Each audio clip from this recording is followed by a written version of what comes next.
ಸಾಧ್ಯ ಆದರೆ ವಿಡಿಯೋಗಳನ್ನ ಆನ್ ಮಾಡ್ಕೊಳ್ಳಿ. ನನಗೂ ಕೂಡ ಪಾಠ ಮಾಡ್ತಾ ಇದ್ದೀನಿ ಅನ್ನುವಂಥ ಒಂದು ಪ್ರಜ್ಞಾವಂತನಾಗಿರ್ತೀನಿ ಅನ್ನುವಂಥ ಕಾರಣಕ್ಕೆ ಸಾಧ್ಯ ಆದರೆ ವಿಡಿಯೋಗಳನ್ನ ಆನ್ ಮಾಡ್ಕೊಳ್ಳಿ. ಆಗ್ಲಿ. 3 ಬಾರಿ ಓಂಕಾರವನ್ನು ಹೇಳೋಣ.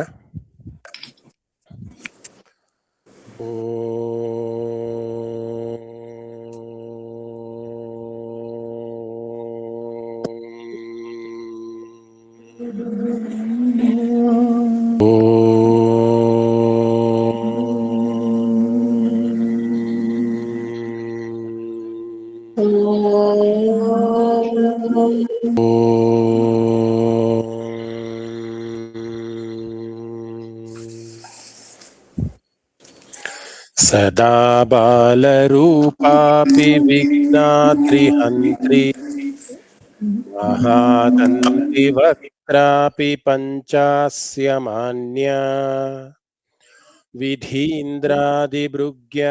ಗಣೇಶಾಭಿಧಾಮೇ ವಿಧಕ್ತಾಂ ಶ್ರಿಯಂ ಕಾಪಿ ಕಲ್ಯಾಣಮೂರ್ತಿಃ. ಹರಿಃ ಓಂ. ಶ್ರೀ ಗುರುಭ್ಯೋ ನಮಃ.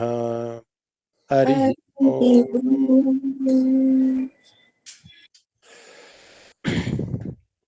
ಎಲ್ಲರಿಗೂ ನಮಸ್ಕಾರ. ಗೀತಾಮೃತಂನ ವಿಷ್ಣು ಸಹಸ್ರನಾಮದ ತರಗತಿ ಎಲ್ಲರಿಗೂ ಕೂಡ ಸ್ವಾಗತ. ಸುನೀತಾ ಭಗಿನಿ ಮ್ಯೂಟ್ ಆಗಿ. ಓಕೆ. ಇವತ್ತು ಕೂಡ ನಾವು ವಿಷ್ಣು ಸಹಸ್ರನಾಮದ ಮುಂದಿನ ನಾಮಗಳ ಚಿಂತನೆಯನ್ನ ಮಾಡೋಣ. ಹಾಗೆ ಭಾಗವತ ಕಥೆಗಳ ಒಂದು ಲಿಂಕನ್ನು ಮಾಡಿಕೊಂಡು ಒಂದೊಂದು ನಾಮವನ್ನು ಕೂಡ ಅರ್ಥೈಸ್ಕೊಳ್ಳೋಣ ಅನ್ನುವಂಥ ಒಂದು ನಿಟ್ಟಿನಲ್ಲಿ ಇವತ್ತು ತರಗತಿ ಪ್ರಾರಂಭ ಮಾಡ್ತಾ ಇದ್ದೀನಿ. ನಾವು ಕಳೆದ ಕ್ಲಾಸ್ನಲ್ಲಿ ಎಲ್ಲಿವರೆಗೂ ಆಗಿತ್ತು ಕ್ಲಾಸು ಅನ್ನೋದೇ ಆದ್ರೆ, ನಾವು ಸೂರ್ಯನಿಗೆ ಅರ್ಘ್ಯವನ್ನ ಕೊಡಬೇಕು. ವನ್ಹಿಹಿ ಅನ್ನುವಂಥ ಒಂದು ನಾಮದ ತನಕ ನಾವು ಅರ್ಥೈಸ್ಕೊಂಡಿದ್ವಿ.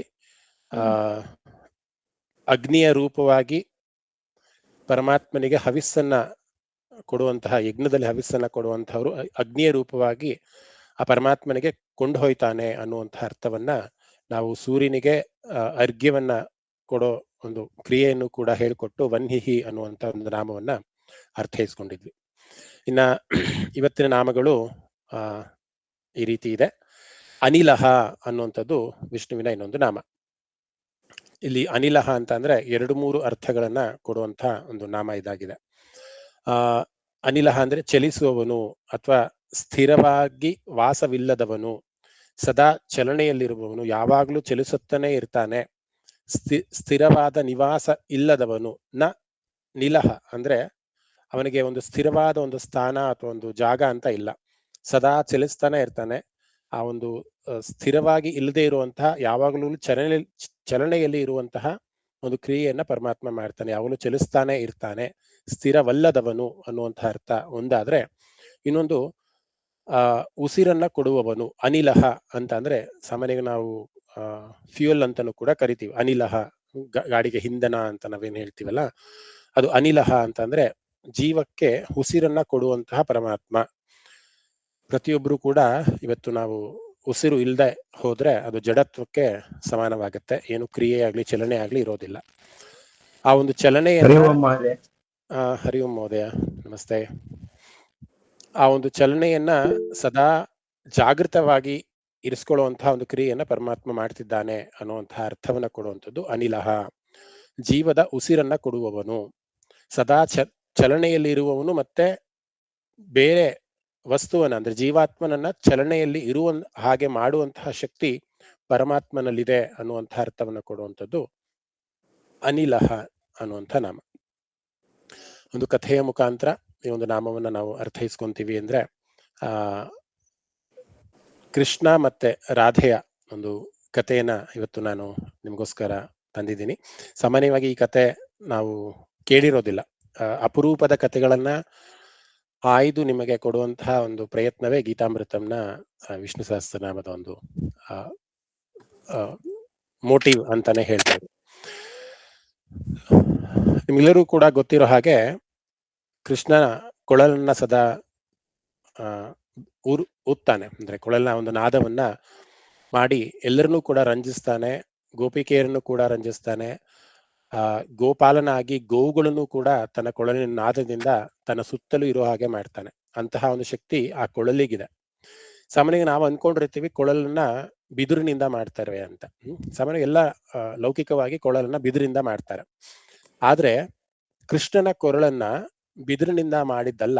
ಕೃಷ್ಣನ ಕೊಳಲನ್ನ ಅದು ಒಂದು ಗೋಪಿಕೆಯ ಮೂಳೆಯಿಂದ ಆದಂತಹ ಕೊಳಲು ಕೃಷ್ಣನ ಹತ್ರ ಇರುವಂಥದ್ದು. ಒಂದು ಗೋಪಿಕೆಯ ಮೂಳೆ ಸಹಾಯದಿಂದ ಆ ಒಂದು ಕೊಳಲನ್ನ ಮಾಡಿರ್ತಾರೆ ಕೃಷ್ಣ. ಆ ಒಂದು ಕೊಳಲನ್ನ ತನ್ನ ನಾದವನ್ನ ಮಾಡೋದಕ್ಕೆ ಅಥವಾ ಕೊಳಲನ್ನ ನುಡಿಸೋದಕ್ಕೆ ಕೃಷ್ಣ ಯೂಸ್ ಮಾಡ್ತಾನೆ ಅನ್ನೋದು ನಮಗೆ ಎಷ್ಟು ಜನಕ್ಕೆ ಗೊತ್ತೋ ಏನೋ ಗೊತ್ತಿಲ್ಲ, ಬಟ್ ಅದು ಸತ್ಯ. ಒಂದು ಬಾರಿ ಏನಾಗತ್ತೆ, ರಾಧೆ ಮತ್ತೆ ಕೃಷ್ಣ ಇಬ್ರು ಕೂಡ ಯಮುನಾ ನದಿಯ ತೀರದಲ್ಲಿ ವಿಹರಿಸ್ತಾ ಇರ್ತಾರೆ, ಕೂತಿರ್ತಾರೆ. ರಾಧೆ ಬಂದು ಕೃಷ್ಣನ ಕೊಳಲನ್ನ ಸ್ಪರ್ಶಿಸ್ತಾಳೆ.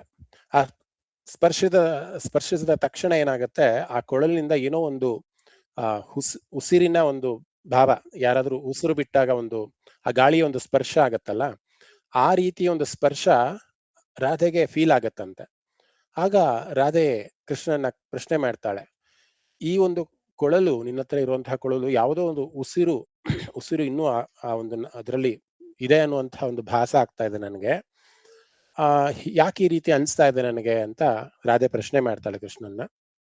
ಆಗ ಕೃಷ್ಣ ಹೇಳ್ತಾನೆ, ಇದು ಒಂದು ನನ್ನ ಭಕ್ತೆಯಾದಂತಹ ತರುಣ ಅನ್ನುವಂತಹ ಒಂದು ಗೋಪಿಕೆಯ ಮೂಳೆಯಿಂದ ಮಾಡಿದಂತಹ ಒಂದು ಕೊಳಲಿದು.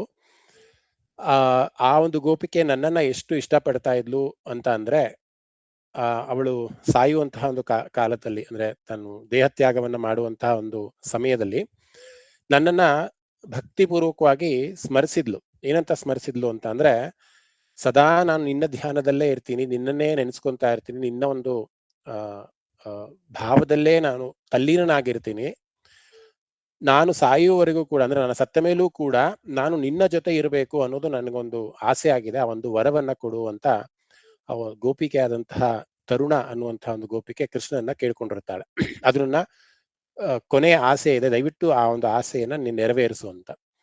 ಆ ತರುಣ ಅನ್ನುವಂತಹ ಒಂದು ಗೋಪಿಕೆ ತನ್ನ ದೇಹತ್ಯಾಗವನ್ನ ಮಾಡಿದಾಗ ಅವಳ ಒಂದು ದೇಹದಲ್ಲಿ ಇದ್ದಂತಹ ಒಂದು ಮೂಳೆಯನ್ನ ಸಂಗ್ರಹಿಸಿ, ಅಂದ್ರೆ ಮೂಳೆಯನ್ನ ಆಯ್ದುಕೊಂಡು ಒಂದು ಕೊಳಲನ್ನ ಮಾಡ್ಲಾಗತ್ತಂತೆ.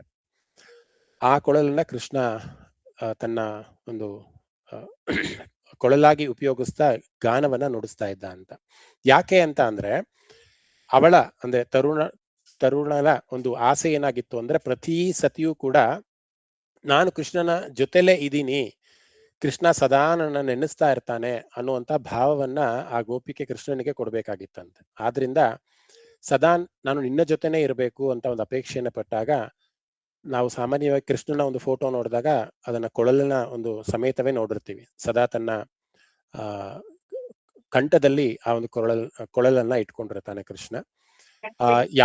ಯಾವುದೇ ಒಂದು ರಾಗವನ್ನ ಹೇಳ್ಬೇಕು, ಹಾಡಬೇಕು ಅಂದಲ್ಲೂ ಕೂಡ, ಅಥವಾ ಇನ್ನೊಬ್ಬರನ್ನ ನಲಿಸ್ಬೇಕು ಅಂದ್ರೆ ಕೂಡ, ಅಥವಾ ಇನ್ನೊಬ್ಬರನ್ನ ಅಳಿಸ್ಬೇಕು ಅಂದ್ರೂ ಕೂಡ, ಆಯಾ ಒಂದು ಸಂದರ್ಭಕ್ಕೆ ಆ ರಾಗಗಳನ್ನ ಆ ಕೊಳಲಿನಿಂದ ಹೊರಹೊಮ್ತಾ ಇತ್ತಂತೆ. ಆ ಕೊಳಲಿನ ನಾದ ಏನ್ ಬರ್ತಾ ಇತ್ತು ಹೊರಗಿಂದ, ಅದು ಕೊಳಲಿಂದ ಬರ್ತಾ ಇರ್ಲಿಲ್ಲ, ತರುಣ ಅನ್ನುವಂತ ಒಂದು ಗೋಪಿಕೆ ಕೃಷ್ಣನ ಬಾಯಿ ಹತ್ರ ಬಂದು ನುಡಿತಾ ಇದ್ಲು ಅಂತ.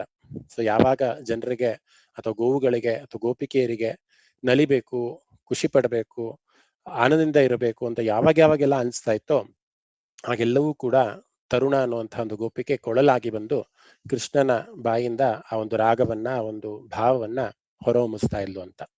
ಇದಾದ ನಂತರ ರಾಧೆ ಕೇಳ್ತಾಳಂತೆ, ನನಗೂ ಕೂಡ ಆ ಗೋಪಿಕೆ ಏನಿದಲ್ಲ, ತರುಣ ಅನ್ನೋ ಗೋಪಿಕೆ ಇದಳಲ್ಲ, ಆ ಗೋಪಿಕೆ ಈ ಒಂದು ಸಮಯದಲ್ಲಿ ಯಾವ ಒಂದು ರಾಗವನ್ನ ನನಗೆ ನಿನಗೆ, ಅಂದ್ರೆ ರಾಧಾಕೃಷ್ಣ ಅಂತ ನಾವೇನ್ ಕರಿತೀವಲ್ಲ, ಆ ಒಂದು ಈ ಒಂದು ಸಂದರ್ಭದಲ್ಲಿ ಯಾವ ಒಂದು ಟ್ಯೂನ್ ಅನ್ನ ಹೇಳ್ಬೇಕು ಅಂತಿದ್ದಾಳೆ ನಿನ್ನ ಗೋಪಿಕೆ ಅಂದಾಗ, ಕೃಷ್ಣ ಒಂದು ಹಾಡನ್ನ ಆ ಒಂದು ಕೊಳಲಿನಿಂದ ನುಡಿಸ್ತಾನೆ. ಅವರ ಒಂದು ಅನುರಾಗ, ರಾಧಾ ಮತ್ತೆ ಕೃಷ್ಣರ ಒಂದು ಅನುರಾಗ ಏನಿದೆ, ಆ ಒಂದು ಸಂದರ್ಭದಲ್ಲಿ ಬಹಳ ಪುನೀತವಾಗುತ್ತೆ ಅನ್ನುವಂಥದ್ದು ಒಂದು ಭಾಗವತದಲ್ಲಿ ಬರುವಂತ ಒಂದು ಕತೆ. ನಾನು ಯಾಕೆ ಈ ಕಥೆಯನ್ನ ಈ ಒಂದು ನಾಮಕ್ಕೆ ತೆಗೆದುಕೊಂಡಿದ್ದೇನೆ ಅಂದ್ರೆ, ಅನಿಲಹ ಅಂತ ಅಂದ್ರೆ ಜೀವ ಅಥವಾ ಉಸಿರನ್ನ ಕೊಡುವವನು ಅಂತ. ಇಡೀ ಜಗತ್ತಿಗೆ, ಇಡೀ ಸೃಷ್ಟಿಗೆ ಜೀವವನ್ನ ಕೊಡುವಂಥವನು ಶ್ರೀಕೃಷ್ಣ ಆದ್ರೂ ಕೂಡ ಆ ಒಂದು ಗೋಪಿಕೆಯ ಅಂದ್ರೆ ತರುಣ ಅನ್ನುವಂತಹ ಒಂದು ಗೋಪಿಕೆಯ ಉಸಿರು, ಅವಳು ಸತ್ತ ಮೇಲೂ ಕೂಡ ಅವಳ ಒಂದು ಅಸ್ಥಿಯನ್ನ ಇಟ್ಕೊಂಡು, ಅವಳ ಒಂದು ಮೂಳೆಯನ್ನ ಇಟ್ಕೊಂಡು ಅದನ್ನ ಕೊಳಲನ್ನಾಗಿ ಮಾಡಿ ಆ ಕೊಳಲಿಗೆ ಉಸಿರಾಡುವಂತಹ ಅಥವಾ ಗಾಳಿಯನ್ನ ಕೊಡುವಂತಹ, ಗಾಳಿಯನ್ನ ಹೊರಹೊಮ್ಮುವಂತಹ ಒಂದು ಶಕ್ತಿಯನ್ನು ಕೂಡ ಕೊಡುವಂತಹ ಶಕ್ತಿ ಕೃಷ್ಣನಲ್ಲಿತ್ತು ಅನ್ನುವಂತಹ ಒಂದು ನಾಮಕ್ಕೆ ಅನಿಲಹ ಅನ್ನುವಂತಹ ಒಂದು ನಾಮ ಸಾಕ್ಷಿ ಆಗ್ತಾ ಹೋಗುತ್ತೆ. ಅಂದ್ರೆ ಜೀವ ಅಥವಾ ಉಸಿರನ್ನ ಕೊಡುವವನು, ಸ್ಥಿರ ಮತ್ತೆ ಅಸ್ಥಿರವಾದದ್ದನ್ನ, ಜಡ ಅಥವಾ ಚೇತನವಾದದ್ದು ಎಲ್ಲದರಲ್ಲೂ ಕೂಡ ಪರಮಾತ್ಮ ತನ್ನ ಚೇತನಾ ಶಕ್ತಿಯನ್ನ ಕೊಡುವಂತಹ ಒಂದು ಶಕ್ತಿ ಪರಮಾತ್ಮನಲ್ಲಿದೆ ಅನ್ನುವಂತಹ ಒಂದು ನಾಮಕ್ಕೆ ನಾವು ಅನಿಲಹ ಅಂತ ಕರಿತೀವಿ. ಸೊ ಮುಂದಿನ ಬಾರಿ ನೀವು ಯಾರಾದ್ರೂ ಕೃಷ್ಣನ ಒಂದು ಚಿತ್ರಪಟದಲ್ಲಿ ಆ ಒಂದು ಕೊಳಲನ್ನ ನೋಡಿದ್ರೆ, ಆ ಕೊಳಲು ಬೇರೆ ಇನ್ಯಾರೂ ಅಲ್ಲ, ತರುಣ ಅನ್ನುವಂತಹ ಒಂದು ಗೋಪಿಕೆಯ ಅಸ್ಥಿಯಿಂದ ಮಾಡಿದಂತಹ ಕೊಳಲು ಅದಾಗಿರುತ್ತೆ. ಅದರಿಂದ ಹೊಮ್ಮುವಂತಹ ನಾದ, ಅದರಿಂದ ಹೊಮ್ಮುವಂತಹ ಹಾಡು ಆ ಗೋಪಿಕೆದೇ ಆಗಿರುತ್ತೆ. ಯಾಕೆಂದ್ರೆ ಅದು ಅವಳ ವರ. ನಾನು ಸದಾ ನಿನ್ನ ಜೊತೆನೇ ಇರಬೇಕು, ನಿನ್ನ ಭಾವಕ್ಕೆ, ನಿನ್ನ ವಾತಾವರಣಕ್ಕೆ ನಾನು ಸ್ಪಂದಿಸಬೇಕು ಅನ್ನುವಂತಹ ವರವನ್ನ ಆ ಗೋಪಿಕೆ ಕೇಳ್ಕೊಂಡಿರ್ತಾಳೆ. ಆದ್ರಿಂದ ಅನಿಲಹ ಅಂತ ಅಂದ್ರೆ ಜೀವ ಅಥವಾ ಉಸಿರನ್ನ ಕೊಡುವವನು, ಸದಾ ಸ್ಥಿರವಾಗಿಲ್ದಲೆ ತನ್ನ ನಾದದಿಂದ ಎಲ್ಲರನ್ನೂ ಕೂಡ ರಂಜಿಸುವವನು ಅನ್ನುವಂಥ ಅರ್ಥವು ಕೂಡ ಅದಕ್ಕೆ ಬರ್ತಾ ಹೋಗುತ್ತೆ. ನಾವು ಕೃಷ್ಣನನ್ನ ಇಲ್ಲಿ ಚಲಿಸುವವನು ಅಂತ ಹೇಳಿದ್ನಲ್ಲ, ಸ್ಥಿರವಾಗಿ ಇಲ್ಲದವನು ಅಥವಾ ಅವನು ಸ್ಥಿರವಾಗಿಲ್ಲ, ಯಾವಾಗಲೂ ಕೂಡ ಚಲಿಸ್ತಾ ಇರ್ತಾನೆ ಅಂತ ನಾವು ಅವಾಗಲೇ ಹೇಳಿದೆ, ಇನ್ನೊಂದು ನಾಮ ಅಂತ. ನಮ್ಮೆಲ್ಲರೂ ಕೂಡ ಒಂದು ಸೈಕಲ್ ಅಂತ ನೋಡಿದಾಗ ಕೃಷ್ಣ ಎಲ್ಲಿ ಹುಟ್ಟಿದ ಮತ್ತೆ ಅವನ ಅಂತ್ಯ ಎಲ್ಲ ಆಯ್ತು ಅನ್ನೋದನ್ನ ಒಂದ್ ಸ್ವಲ್ಪ ನಾವು ಇತಿಹಾಸವನ್ನ ಸ್ವಲ್ಪ ಮೆಲುಕು ಹಾಕಿದಾಗ, ಮಥುರಾದಲ್ಲಿ ಕೃಷ್ಣನ ಒಂದು ಜನನ ಆಗತ್ತೆ. ಕಂಸನ ಒಂದು ಕಾರಾಗೃಹದಲ್ಲಿ ಕೃಷ್ಣ ಹುಟ್ಟುತ್ತಾನೆ, ದೇವಕಿ ಮತ್ತೆ ವಸುದೇವರ ಒಂದು ಹೊಟ್ಟೆನಲ್ಲಿ. ಅಲ್ಲಿಂದ ಹುಟ್ಟಿದವನು ನಿಮ್ಗೆಲ್ಲರೂ ಕೂಡ ಗೊತ್ತಿದೆ. ವಸುದೇವ ಅವನ್ನ ಅಂದ್ರೆ ಬಾಲ್ಯಾವಸ್ಥೆಯಲ್ಲಿ ಯಶೋದೆಯ ಮನೆಯಲ್ಲಿ ಕರ್ಕೊಂಡು ಹೋಗ್ಬಿಡ್ತಾನೆ. ಅಲ್ಲಿ ಬಹಳಷ್ಟು ರಾಕ್ಷಸರ, ಪೂತನ ಮತ್ತೆ ಶಟಕಾಸುರ, ತೃಣಾವರ್ತನಂತಹ ಅನೇಕ ಅಸುರರ ಒಂದು ದಾಳಿ ಅಥವಾ ವಧೆಯನ್ನ ಬಾಲ್ಯದಲ್ಲೇ ಮಾಡ್ತಾನೆ. ನಂತರ ತನ್ನ ಬಾಲ್ಯಾವಸ್ಥೆಯನ್ನ ಮುಗಿದಾಗ ಕೌಮಾರಾವಸ್ಥೆಯಲ್ಲಿ ಬಂದಾಗ ಅವನು ವೃಂದಾವನವನ್ನ ಸೇರ್ತಾನೆ. ವೃಂದಾವನದಲ್ಲಿ ಗೋಪಿಕೆಯವರೊಂದಿಗೆ ರಾಸಲೀಲೆಗಳನ್ನ ಆಡ್ತಾನೆ, ಗಾಳಿ ಮರ್ದನವನ್ನ ಮಾಡ್ತಾನೆ, ಗೋವರ್ಧನ ಗಿರಿಯನ್ನ ಎತ್ತುತ್ತಾನೆ. ಅತ್ಯಂತ ಲೀಲಾಮಯವಾದಂತಹ ಒಂದು ಅವತಾರ ಅಂತ ಹೇಳೋದು ಕೃಷ್ಣನ ಅವತಾರ ಅಂತಾನೆ ನಾವು ಹೇಳ್ಬೇಕು. ಯಾಕೆಂದ್ರೆ ನಾವೆಲ್ಲ ಹುಟ್ಟದಾಲಿಂದ ಬಾಲ್ಯದಲ್ಲಿ ಒಂದು ಕಡೆ ಹುಟ್ಟಿದಾಗ ಅದೇ ಜಾಗದಲ್ಲಿ ಬೆಳೀತಾ ಇರ್ತೀವಿ. ನಮ್ಮ ಊರು ಯಾವುದು ಅಂತ ಕೇಳಿದಾಗ ಬೆಂಗಳೂರು ಅಂತ ಹೇಳಿದ್ರೆ ಹುಟ್ಟಿದ್ದು, ಬೆಳೆದಿದ್ದು ಮತ್ತೆ ಮೃತವಾಗಿದ್ದು ಎಲ್ಲವೂ ಕೂಡ ಒಂದೇ ಊರು ಅಂತ ಹೇಳ್ತೀವಿ. ಆದ್ರೆ ಕೃಷ್ಣನದ ಮಾತ್ರ ಬಹಳ ವಿಭಿನ್ನವಾದದ್ದು. ಮಥುರಾದಲ್ಲಿ ಜನಿಸಿ ಗೋಕುಲದಲ್ಲಿ ಯಶೋದೆಯ ಜೊತೆ ಆಡಿ ಬೆಳೆದು ಮತ್ತೆ ವೃಂದಾವನದಲ್ಲಿ ಗೋಪಿಕೆಯರ ಜೊತೆ ಇದ್ದು ಮತ್ತಷ್ಟು ಇನ್ನಷ್ಟು ಅವತಾರಗಳನ್ನ ಅಥವಾ ಲೀಲೆಗಳನ್ನ ಹಾಡ್ತಾ ಹೋಗಿ ಮತ್ತೆ ಮಥುರಾಗೆ ಹೋಗ್ತಾನೆ. ಅಲ್ಲಿ ಮಥುರಾಗೆ ಕಂಸನ ಒಂದು ವಧೆಯನ್ನ ಮಾಡೋದಕ್ಕೆ ಹೋಗ್ತಾನೆ. ನಂತರ ಯಾದವರ ಒಂದು ರಕ್ಷಣೆಗಾಗಿ ರಾಜಕೀಯ ಕಾರ್ಯಕ್ಕೆ ಅವನು ತಲೆಯನ್ನಾಗ್ತಾನೆ. ದ್ವಾರಕೆಯ ಅಂದ್ರೆ ಯಾದವರನ್ನ ಕಾಪಾಡಲು ಅವನು ಸಮುದ್ರದ ಬಳಿ ಇರುವಂತಹ ದ್ವಾರಕಾ ನಗರಿಯನ್ನ ನಿರ್ಮಿಸ್ತಾನೆ. ದ್ವಾರಕಾ ನಗರಿಯಲ್ಲಿ ನಿರ್ಮಿಸಿ ರಾಜನಿಷ್ಠೆ ಅಥವಾ ರಾಜನಾಗಿ ಅವನು ಒಂದಿಷ್ಟು ಕಾಲ ಜೀವನವನ್ನ ಸಾಕ್ತಾನೆ. ನಂತರ ಹಸ್ತಿನಾಪುರಕ್ಕೆ ಬರ್ತಾನೆ. ಪಾಂಡವರ ಒಂದು ಸಂಬಂಧವನ್ನ ಬೆಳೆಸಿ ಶಾಂತಿ ದೂತನಾಗಿ ಕೌರವರ ಬಳಿಗೆ ಬಂದು ತೆರಳುತ್ತಾನೆ. ಅಲ್ಲೂ ಕೂಡ ನಮ್ಗೆ ಇಡೀ ಮಹಾಭಾರತದ ಒಂದು ಕತೆ ಅಲ್ಲಿಂದ ಗೊತ್ತಾಗ್ತಾ ಹೋಗುತ್ತೆ. ಕುರುಕ್ಷೇತ್ರ ಅನ್ನುವಂಥ ಮಹಾಯುದ್ಧ ಆಗತ್ತೆ. ಅಲ್ಲಿಂದ ಕುರುಕ್ಷೇತ್ರದಿಂದ ಮತ್ತೆ ಹಸ್ತಿನಾಪುರಕ್ಕೆ ಪಾಂಡವರ ರಾಜಧಾನಿಯಾಗಿ ಅವನು ಭೇಟಿ ನೀಡಿ ಬಹಳಷ್ಟು ಕೆಲಸಗಳನ್ನ ಮಾಡ್ತಾನೆ. ಅವನ ಅಂತ್ಯ ಎಲ್ಲಾಯ್ತು ಅಂತ ನಾವು ನೋಡೋದಾದ್ರೆ ಪ್ರಭಾಸ್, ಈಗ ಪಾಟ್ನಾ ಅಂತ ನಾವೇನ್ ಕರಿತೀವಲ್ಲ, ಆ ಒಂದು ಊರಿನಲ್ಲಿ ಯಾದವ ವಂಶದ ಒಂದು ಅಂತ್ಯ ಆಗತ್ತೆ. ಯಾಕೆ ಅಂತ್ಯ ಆಗತ್ತೆ ಅನ್ನೋದನ್ನ ನಾನು ಬಹಳಷ್ಟು ಬಾರಿ ನನ್ನ ಹಿಂದಿನ ನಾಮಗಳಲ್ಲಿ ಕಥೆಯಲ್ಲಿ ಹೇಳಿದ್ದೀನಿ. ಗಾಂಧಾರಿಯ ಒಂದು ಶಾಪ ಆಗಿರುತ್ತೆ, ಎಲ್ಲ ಯಾದವ ವಂಶದ ಒಂದು ವಿನಾಶ ಆಗಬೇಕು ಅಂತ. ಸೊ ಈ ಪಾಟ್ನಾ ಅಂತ ನಾವು ಹೇಗೆ ಇವಾಗ ಕರಿತೀವಿ ಪ್ರಭಾಸ್ ಅಂತ, ಮುಂಚೆ ಅದನ್ನ ಪ್ರಭಾಸ್ ಅಂತ ಕರೀತಾ ಇದ್ರು. ಅಲ್ಲಿ ಅರಣ್ಯದಲ್ಲಿ ಒಂದು ಬೇಡನ ಬಾಣಕ್ಕೆ ಗಾಯಗೊಂಡು ಕೃಷ್ಣ ಅಲ್ಲಿ ತನ್ನ ಅವತಾರವನ್ನ ಸಮಾಪ್ತಿ ಮಾಡ್ತಾನೆ. ನಾನು ಯಾಕೆ ಜನನದಿಂದ ಮರಣದ ತನಕ ಕೂಡ ಈ ಕೃಷ್ಣನ ಒಂದು ಜನ್ಮಸ್ಥಾನಗಳೆಲ್ಲ ಹೇಳಿದೆ ಅಂತ ಅಂದ್ರೆ, ಈ ನಾಮವೇ ಹಾಗೆ. ಸ್ಥಿರವಾಗಿ ಇಲ್ಲದವನು, ಸ್ಥಿರವಾಗಿ ನಿವಾಸವನ್ನ ಮಾಡದೇ ಇರೋನು, ಯಾವಲೂ ಕೂಡ ಚಲಿಸುತ್ತಲೇ ಇರ್ತಾನೆ. ತನ್ನ ಲೌಕಿಕದಲ್ಲೂ ಕೂಡ ಅವತಾರ ಪುರುಷನಾಗಿ ಕೂಡ ಒಂದು ಊರಿಂದ ಇನ್ನೊಂದು ಊರಿಗೆ ಚಲಿಸ್ತಾ ಇದ್ರು ಕೂಡ ಆಧ್ಯಾತ್ಮಿಕದ ಭಾವದಲ್ಲಿ ನಾವು ನೋಡೋದಾದ್ರೆ ಇಡೀ ಸೃಷ್ಟಿಗೆ ಚಲನೆಯನ್ನ ನೀಡುವಂತಹ ಕಾರ್ಯವನ್ನು ಪರಮಾತ್ಮ ಮಾಡ್ತಿರ್ತಾನೆ. ಅವನು ಸ್ಥಿರವಾಗಿರೋನಲ್ಲ, ಅವನು ಯಾವಾಗಲೂ ಚಲಿಸುತ್ತಾ ಇರ್ತಾನೆ ಅನ್ನುವಂತಹ ಒಂದು ಆ ಎಸ್ ಅರ್ಥವನ್ನ ಕೊಡುವಂತಹ ನಾಮ ಅನಿಲಹ ಅನ್ನುವಂಥ ಒಂದು ನಾಮ. ಮುಂದಿನ ನಾಮಕ್ಕೆ ಹೋಗೋಣ. ಮುಂದಿನ ನಾಮ ಬಂದು ಧರಣೀಧರಃ ಅಂತ. ಧರಣಿ ಅಂದ್ರೆ ಭೂಮಿ, ನಿಮಗೆಲ್ಲರೂ ಕೂಡ ಗೊತ್ತಿದೆ. ಇನ್ನು ದರಹ ಅಂತ ಅಂದ್ರೆ ಹೊತ್ತವನು, ಭೂಮಿಯನ್ನ ಹೊತ್ತುಕೊಂಡಿರೋನು ಅಂತ. ನಾವು ಅವತಾರ ಪುರುಷನಾಗಿ ನಾವು ನೋಡಿದೀವಿ. ವರಾಹ ಅವತಾರದಲ್ಲಿ ಭೂಮಿಯನ್ನ ಪಾತಾಳದಿಂದ ಮೇಲೆತ್ತು ತರ್ತಾನೆ, ಹೊತ್ತುಕೊಂಡು ಬರ್ತಾನೆ. ಭೂಮಿ ಎಲ್ಲಾ ವಸ್ತುಗಳನ್ನ, ಧರಣಿಯಲ್ಲಿರುವ ಎಲ್ಲಾ ಜೀವರಾಶಿಗಳನ್ನ ಭಗವಂತ ವಾಹಕನಾಗಿ, ಅಂದ್ರೆ ಹೊರುವ ಒಂದು ವಾಹಕನಾಗಿ ಸದಾ ಇರ್ತಾನೆ. ಅಂದ್ರೆ ಧರಣೀಧರನಾಗಿ, ಅಂದ್ರೆ ಈ ಧರೆಯನ್ನೇ ಕೂಡ ಅವನು ಧರಿಸಿದ್ದಾನೆ. ಯಾವುದರ ಒಂದು ಸಹಾಯವೂ ಲೀಲಾಜಾಲವಾಗಿ, ಹೇಗೆ ಒಂದು ತಾಯಿ ತನ್ನ ಹೆತ್ತ ಮಗುವನ್ನ ಸ್ವಲ್ಪವೂ ಕೂಡ ಆಯಾಸ ಪಡೆದಲೆ ಹೇಗೆ ಲಾಲನೆ ಪಾಲನೆಯನ್ನ ಮಾಡ್ತಾರೆ, ಎತ್ತಿ ಆಡಿಸ್ತಾಳೆ, ಅದೇ ರೀತಿ ಪರಮಾತ್ಮನು ಕೂಡ ಇಡೀ ಸೃಷ್ಟಿಯನ್ನ ತನ್ನ ಮಗುವಿನಂತೆ, ಬರೀ ತನ್ನ ವರಾಹ ಅವತಾರದಲ್ಲಿ ಒಂದು ಪಿಕ್ಚರೈಸೇಷನ್ ಬರುತ್ತೆ ನಿಮ್ಗೆ. ಬರೀ ತನ್ನ ಕೊಂಬಿನಲ್ಲಿ ಆ ಇಡೀ ಭೂಮಂಡಲವನ್ನ ಪಾತಾಳದಿಂದ ಹೊತ್ಕೊಂಡ್ ಬಂದಿರುವಂತಹ ಒಂದು ದೃಶ್ಯವನ್ನ ನಾವು ನೋಡ್ತೀವಿ. ಅಂದ್ರೆ ಭೂಮಿಯನ್ನ ರಕ್ಷಿಸುವಂತಹ ಒಂದು ಕಾರ್ಯವನ್ನ ಲೀಲಾಜಾಲವಾಗಿ ಮಾಡಿ ಅವನು ಧರಣೀಧರಃ ಅನ್ನುವಂತಹ ಒಂದು ನಾಮಕ್ಕೆ ಅವನು ಸಾಕ್ಷಿ ಆಗ್ತಾನೆ ಅನ್ನುವಂಥದ್ದು.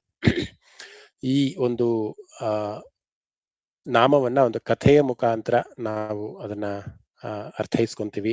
ಇಡೀ ಧರಣಿಗೆ ಅವನು ಧರನಾಗಿ ಹೇಗಿರ್ತಾನೆ ಅನ್ನೋದನ್ನ ನಾವು ಒಂದು ವಿಠಲನ ಒಂದು ಕತೆ ಅಥವಾ ಪುಂಡರೀಕ ಅನ್ನುವಂತಹ ಒಂದು ಕಥೆಯ ಮೂಲಕ ನಾವು ಇವತ್ತು ಈ ನಾಮವನ್ನು ಅರ್ಥೈಸ್ಕೊಳ್ಳೋಣ.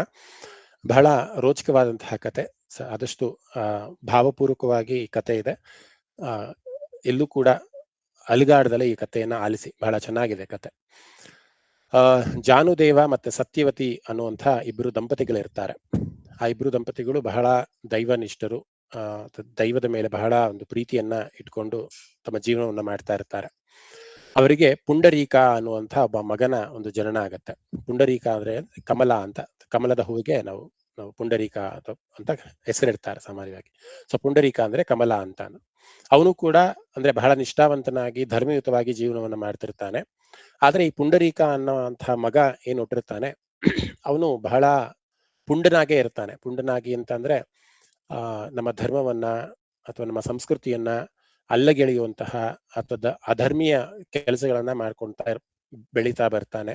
ಕಳ್ಳತನವನ್ನ ಮಾಡುವಂಥದ್ದು, ಅಸಭ್ಯವಾಗಿ ನಡ್ಕೊಳ್ಳುವಂಥದ್ದು, ತಂದೆ ತಾಯಿಗೆ ಗೌರವನ್ನ ಕೊಡದೇ ಇರುವಂಥದ್ದು, ಈ ರೀತಿ ಅನಿಶ್ಚಿತವಾದಂತಹ ಅಥವಾ ಕೆಟ್ಟ ಕೆಲಸಗಳನ್ನ ಸದಾ ಮಾಡ್ಕೊಂಡಿರ್ತಾನೆ. ತಂದೆ ತಾಯಿ ಎಷ್ಟೇ ಬುದ್ಧಿ ಹೇಳಿದ್ರು ಕೂಡ ಅವನು ಕೇಳುವಂತಹ ಒಂದು ಸ್ಥಿತಿನಲ್ಲಿ ಇರೋದಿಲ್ಲ. ಇದಕ್ಕೆ ಅವ್ರ ತಂದೆ ತಾಯಿ ಏನ್ ಮಾಡ್ತಾರೆ, ಅವನಿಗೆ ಒಂದು ಮದ್ವೆ ಅಂತ ಮಾಡ್ಬಿಟ್ರೆ ಅಲ್ಲಿ ಅವಾಗ್ಲಾದ್ರೂ ಅವನಿಗೆ ಸ್ವಲ್ಪ ಜವಾಬ್ದಾರಿ ಬರುತ್ತೆ ಅಂತ ಅಂದ್ಬಿಟ್ಟು ಆ ತಂದೆ ತಾಯಿ ಆದಂತಹ ಜಾನುದೇವ ಮತ್ತೆ ಸತ್ಯವತಿ ಇಬ್ರು ಕೂಡ ಅವನಿಗೆ ಒಂದು ಪುಂಡರೀಕನಿಗೆ ಒಂದು ಮದುವೆಯನ್ನ ಮಾಡ್ತಾರೆ. ಅವಾಗ್ಲಾದ್ರೂ ಸರಿ ಹೋಗ್ಬೋದು ಅಂತ. ಇವಲ್ಲೂ ಕೂಡ ಲೌಕಿಕದಲ್ಲಿ ಸುಮಾರು ಜನ ಅದೇ ರೀತಿ ಮಾಡ್ತಾರೆ. ಮಗನಿಗೆ ಒಂದು ಮದ್ವೆ ಮಾಡ್ಬಿಟ್ರೆ ಸಾಕು, ಅವನು ಜವಾಬ್ದಾರಿ ಬರುತ್ತೆ ಅವನಿಗೆ, ಸರಿ ಹೋಗ್ತಾನೆ ಅಂತ. ಆದ್ರೆ 90% ಆಫ್ ದ ಜನ ಮದ್ವೆ ಮಾಡಿದ್ರು ಕೂಡ ಸರಿ ಹೋಗಲ್ಲ. ಆ ಮದ್ವೆ ಮಾಡುವಂತ ಒಂದು ಹೆಣ್ಣು ಮಕ್ಕಳನ್ನು ಕೂಡ ಅವನು ಹಾಳು ಮಾಡಿ ಅವನ ಜೀವನವನ್ನೇ ಹಾಳು ಮಾಡ್ತಾನೆ. ಸೊ ಅದೇ ರೀತಿ ಇವನು ಕೂಡ ಮದ್ವೆ ಆದ್ಮೇಲೂ ಕೂಡ ಪುಂಡರೀಕ ಸರಿ ಹೋಗೋದಿಲ್ಲ. ಮತ್ತೆ ತಂದೆ ತಾಯಿಯರ ದೂಷಣೆಯನ್ನು ಮಾಡೋದು, ಕಿರುಕುಲವನ್ನ ಕೊಡೋದು, ತಂದೆ ತಾಯಿಯರ ಹತ್ರ ಇವನು ಸೇವೆಯನ್ನ ಮಾಡಿಸ್ಕೊಳ್ಳೋದು, ಇದೇ ರೀತಿ ಅವನ ಜೀವನ ನಡೀತಾ ಇರತ್ತೆ. ಕಡೆಗೆ ಈ ತಂದೆ ತಾಯಿಯರು ಏನು ನಿರ್ಧಾರ ಮಾಡ್ತಾರೆ ಅಂತ ಅಂದ್ರೆ, ನಾವು ನಮ್ಮ ಮಗನ ಜೊತೆ ಇರೋದು ಬೇಡ, ನಾವು ಕಾಶಿಗೆ ಹೋಗಿ ದೇವರ ಒಂದು ಸನ್ನಿಧಾನದಲ್ಲಿ ನಮ್ಮ ಪ್ರಾಣವನ್ನ ಬಿಡೋಣ. ಯಾರು ಕಾಶಿಯಲ್ಲಿ ಪ್ರಾಣವನ್ನ ತ್ಯಾಗ ಮಾಡ್ತಾರೆ, ಕಾಶಿಯಲ್ಲಿ ಯಾರು ಮರಣವನ್ನ ಒಪ್ತಾರೆ, ಅವರಿಗೆ ಮೋಕ್ಷವೇ ಸಿಗುತ್ತೆ ಅಂತ ಶಾಸ್ತ್ರ ಹೇಳುತ್ತೆ. ಅದು ಬಹಳ ಒಂದು ಉತ್ತಮವಾದಂತಹ ಒಂದು ಶ್ಲೋಕ ಇದೆ. ಕಾಶ್ಯಾಂ ಮರಣಾತ್ ಮುಕ್ತಿ, ಜನನಾತ್ ಕಮಲಾಲಯೇ, ದರ್ಶನಾತ್ ಅಭ್ರಸ. ಅಂದ್ರೆ ಈ ಚಿದಂಬರಂನಲ್ಲಿ ಯಾರು ದರ್ಶನವನ್ನು ಮಾಡ್ತಾರೆ, ಮತ್ತೆ ಈ ತಿರುವಾಯೂರು ಅಂತ ಏನು ಇದೆ, ಅದರ ಆ ಒಂದು ಜಾಗದಲ್ಲಿ ಜನಿಸವರಿಗೆ ಮೋಕ್ಷ ಸಿಗುತ್ತೆ, ಮತ್ತೆ ಕಾಶಿಯಲ್ಲಿ ಮೃತರಾದವರಿಗೆ ಮೋಕ್ಷ ಸಿಗುತ್ತೆ ಅನ್ನುವಂಥ ಒಂದು ಶ್ಲೋಕ ಇದೆ. ಅದು ನನಗೆ ಈ ಒಂದು ಸಮಯದಲ್ಲಿ ಬರ್ತಾ ಇಲ್ಲ. ಕಾಶ್ಯಾಂತು ಕಾಶ್ಯಾಂತು ಮರಣ ಮುಕ್ತಿ ಅಂತ, ಅಂದ್ರೆ ಯಾರು ಕಾಶಿಯಲ್ಲಿ ತಮ್ಮ ದೇಹತ್ಯಾಗವನ್ನು ಮಾಡ್ತಾರೆ ಅವರಿಗೆ ಮುಕ್ತಿ ಸಿಗುತ್ತೆ ಅಂತ. ಜನನಾಥ್ ಕಮಲಾಲಯೇ ಅಂತ ಒಂದು ಶ್ಲೋಕ ಬರುತ್ತೆ. ಅಂದ್ರೆ ಕಮಲಾಲಯೇ ಅಂತ ಅಂದ್ರೆ ಅದು ತಿರುವಾಯೂರು ಅನ್ನುವಂತಹ ಒಂದು ಕ್ಷೇತ್ರ ಏನಿದೆ ತಮಿಳುನಾಡಲ್ಲಿ, ಅಲ್ಲಿ ಜನಿಸಿದವರಿಗೆ ಕೂಡ ಮುಕ್ತಿ ಸಿಗುತ್ತೆ ಅಂತ ಹೇಳ್ತಾರೆ. ಇನ್ನು ಮುಂದೆ ದರ್ಶನಾಥ್ ಭ್ರಸರಾಸರಹ ಅಂತ ಅಂದ್ರೆ ಚಿದಂಬರನಲ್ಲಿ ಇರುವಂತಹ ಒಂದು ಕ್ಷೇತ್ರ, ಅದು ಕೂಡ ತಮಿಳುನಾಡಲ್ಲಿದೆ. ಚಿದಂಬರನ ದರ್ಶನ ಮಾಡಿದವರು ಕೂಡ ಅವ್ರಿಗೂ ಕೂಡ ಮುಕ್ತಿ ಸಿಗತ್ತೆ ಅಂತ ಹೇಳ್ತಾರೆ.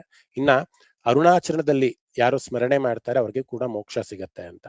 ಸೊ ಅದೊಂದು ಶ್ಲೋಕದ ರೂಪದಲ್ಲಿದೆ, ನಾನು ಆಮೇಲೆ ಅದನ್ನ ಗ್ರೂಪ್ ಅಲ್ಲಿ ಹಂಚ್ಕೊಂತೀನಿ. ಇಲ್ಲಿ ಯಾರು ಕಾಶಿಯಲ್ಲಿ ಇವತ್ತಿಗೂ ಕೂಡ ನಮ್ಮ ಶಾಸ್ತ್ರದಲ್ಲಿ ಸುಮಾರು ಜನ ಕಾಶಿಗೆ ಹೋಗಿ ತಮ್ಮ ದೇಹತ್ಯಾಗವನ್ನು ಮಾಡಬೇಕು ಅಂತ ಹೇಳ್ತಾರೆ. ಕಾಶಿಯ ಗಂಗೆಯಲ್ಲಿ ಮಿಂದು ದೇಹತ್ಯಾಗವನ್ನು ಮಾಡ್ತಾರೆ. ಸೊ ಈ ಇಬ್ರು ತಂದೆ ತಾಯಿ ಇದ್ರು ಏನು ಅನ್ಕೊಂತಾರೆ ಅಂದ್ರೆ, ನಾವು ಕಾಶಿಗೆ ಹೋಗಿ ಆ ಒಂದು ಪುಣ್ಯ ಸ್ಥಳದಲ್ಲಿ ನಮ್ಮ ಅಂತ್ಯಕಾಲವನ್ನ ಮಾಡೋಣ ಅಂತ ಡಿಸೈಡ್ ಮಾಡ್ತಾರೆ. ಈ ಒಂದು ಡಿಸ್ಕಷನ್ ನ ಆ ಒಂದು ಹೆಂಡತಿ ಆದವಳು ಕೇಳಿಸ್ಕೊಂಡ್ ಬಿಡ್ತಾಳೆ. ನಿಮ್ಮ ತಂದೆ ತಾಯಿ ನಮ್ಮನ್ನ ಬಿಟ್ಟು, ನಮ್ಮ ಸೇವೆಯನ್ನ ಮಾಡೋದ್ ಬಿಟ್ಟು ಕಾಶಿಗೆ ಹೋಗ್ಬೇಕು ಅಂತ ನಿರ್ಧಾರ ಮಾಡಿದ್ದಾರೆ ಅಂತ. ಆಗ ಅವನ ಮಗ ಏನಿರ್ತಾನೆ, ಪುಂಡರೀಕ ಏನಿರ್ತಾನೆ, ಅವನಿಗೆ ಬಹಳ ಕೋಪ ಬರುತ್ತೆ. ನನಗೆ ಅರಿವಿಲ್ಲದಲ್ಲಿ, ನನಗೆ ಹೇಳ್ದಲೆ ಕೇಳದಲೆ ಇವರು ಕಾಶಿಗೆ ಹೋಗ್ಬೇಕು ಅಂತ ನಿರ್ಧಾರ ಮಾಡ್ಬಿಟ್ಟಿದಾರಲ್ಲ, ಇದಂತೂ ಘೋರ ಅಪರಾಧ ಮಾಡಿದ್ದಾರೆ, ಈ ಅಪರಾಧಕ್ಕೆ ನಾನು ಅವ್ರಿಗೆ ಶಿಕ್ಷೆಯನ್ನ ಕೊಡ್ಲೇಬೇಕು ಅಂತ ಅಂದ್ಬಿಟ್ಟು ಏನ್ ಮಾಡ್ತಾರೆ, ನಾವು ಕೂಡ ಕಾಶಿಗೆ ಬರ್ತೀವಿ. ಏನಕ್ಕೆ ಬರ್ತೀವಿ ಅಂದ್ರೆ ದೇವರ ದರ್ಶನವನ್ನು ಮಾಡೋದಕ್ಕೆ ಬರಲ್ಲ, ನಾವು ಅಲ್ಲಿ ಮೋಜು ಮಸ್ತಿಯನ್ನ ಮಾಡೋದಕ್ಕೆ ಬರ್ತೀವಿ. ಯಾರಾದರೂ ಓಕೆ, ಧನ್ಯವಾದ ಮಹೋದಯ. ಆ ಶ್ಲೋಕ ನಾನು ಆಕ್ಚುಲಿ ಬಾಯ್ಪಾಠ ಮಾಡ್ಕೊಂಡಿದ್ದೆ, ಆದ್ರೆ ಯಾಕೋ ಅದು ಬರ್ತಾ ಇಲ್ಲ ನನ್ನ ಇದಕ್ಕೆ. ಸೊ ಅಲ್ಲಿ ಮೋಜು ಮಸ್ತಿಗೋಸ್ಕರ ನಾವು ಕಾಶಿಗೆ ಬರ್ತೀವಿ, ಅಲ್ಲಿನ ಗಂಗೆಯಲ್ಲಿ ನೀರಿನಲ್ಲಿ ಆಟ ಆಡೋದಕ್ಕೆ ಇದಕ್ಕೆ ಬರ್ತೀವಿ ಅಂತ ಅಂದ್ಬಿಟ್ಟು ತನ್ನ ಹೆತ್ತ ತಂದೆ ತಾಯಿಯರನ್ನ ಅವರು ಉಡುಗೆ ತೊಡೆಗಳನ್ನ ಅವ್ರ ಕೈಲಿ ಹೊರಿಸಿ ಇವರು ಕುದುರೆ ಮೇಲೆ ಎತ್ಕೊಂಡು ಕಾಶಿಗೆ ಹೊರಡ್ತಾರೆ. ಸಾಮಾನ್ಯವಾಗಿ ಈಗೆಲ್ಲ ನಮಗೆ ಬಸ್ಸು ಅಥವಾ ಟ್ರೈನು ಅಥವಾ ಫ್ಲೈಟಿನ ವ್ಯವಸ್ಥೆ ಇದೆ, ಆಗ ಆ ಒಂದು ವ್ಯವಸ್ಥೆ ಇರಲಿಲ್ಲ. ಸೊ ಆದ ಕಾರಣ ಅವರು ಕುದುರೆನಲ್ಲಿ ಹೋಗ್ತಾ ಇದ್ರು, ತಂದೆ ತಾಯಿನ ನಡೆಸ್ಕೊಂಡು ಹೋಗ್ತಾ ಇದ್ರಂತೆ. ಕುದುರೆ ಮೇಲೆ ತಾನು ಸವಾರಿಯನ್ನ ಮಾಡ್ತಾ ಅವ್ರನ್ನ ನಡೆಸ್ಕೊಂಡು ಕರ್ಕೊಂಡು ಹೋಗ್ತಾ ಇರ್ತಾನೆ. ಆ ಒಂದು ಸಂದರ್ಭದಲ್ಲಿ ಒಂದು ಸ್ಟಾಪ್ ಅಂತ ಬರುತ್ತಲ್ಲ, ಅಲ್ಲಿ ಕುಕ್ಕುಟ ಮುನಿ ಅನ್ನುವಂಥ ಒಂದು ಆಶ್ರಮವನ್ನ ಅವ್ರು ಪ್ರವೇಶ ಮಾಡ್ತಾರೆ. ರಾತ್ರಿಯಲ್ಲಿ ತಂಗಿ ಸ್ವಲ್ಪ ವಿಶ್ರಾಂತಿಯನ್ನ ಪಡಿಬೇಕು ಅಂತ. ಈ ಕುಕ್ಕುಟ ಮುನಿ ಯಾರು ಅಂತ ಅಂದ್ರೆ, ಅಂದ್ರೆ ಮಹರ್ಷಿಗಳಲ್ಲಿ ಬಹಳ ಉತ್ತಮರಾದಂತಹ ಸಜ್ಜನರಾದಂತಹ ಒಬ್ರು ಮುನಿ.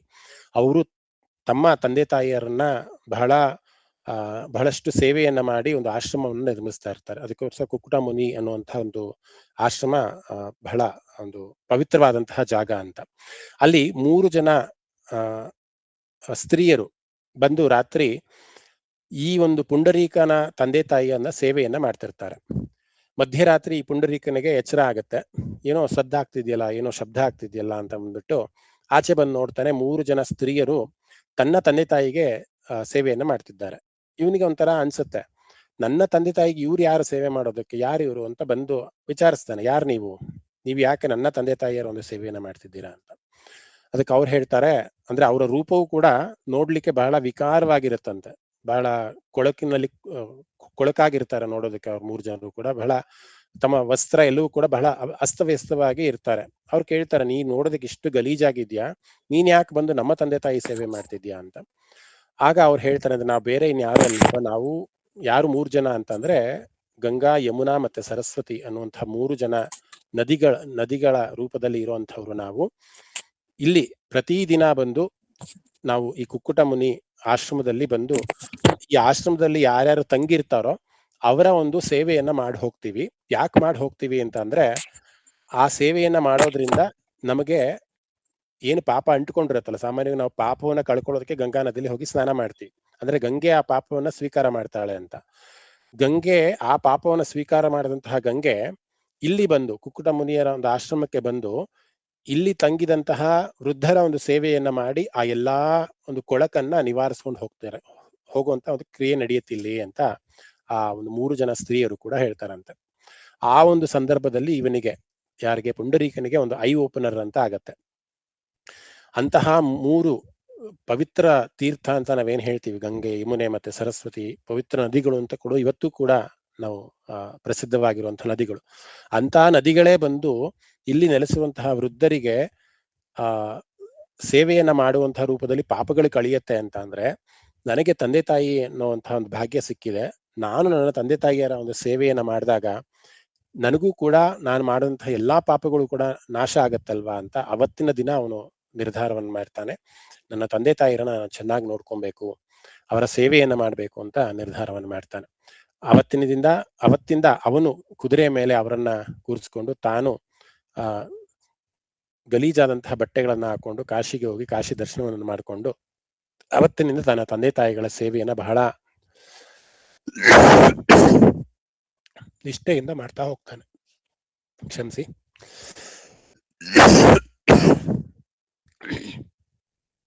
ನಿಷ್ಠೆಯಿಂದ ಮಾಡ್ತಾ ಹೋಗ್ತಾನೆ.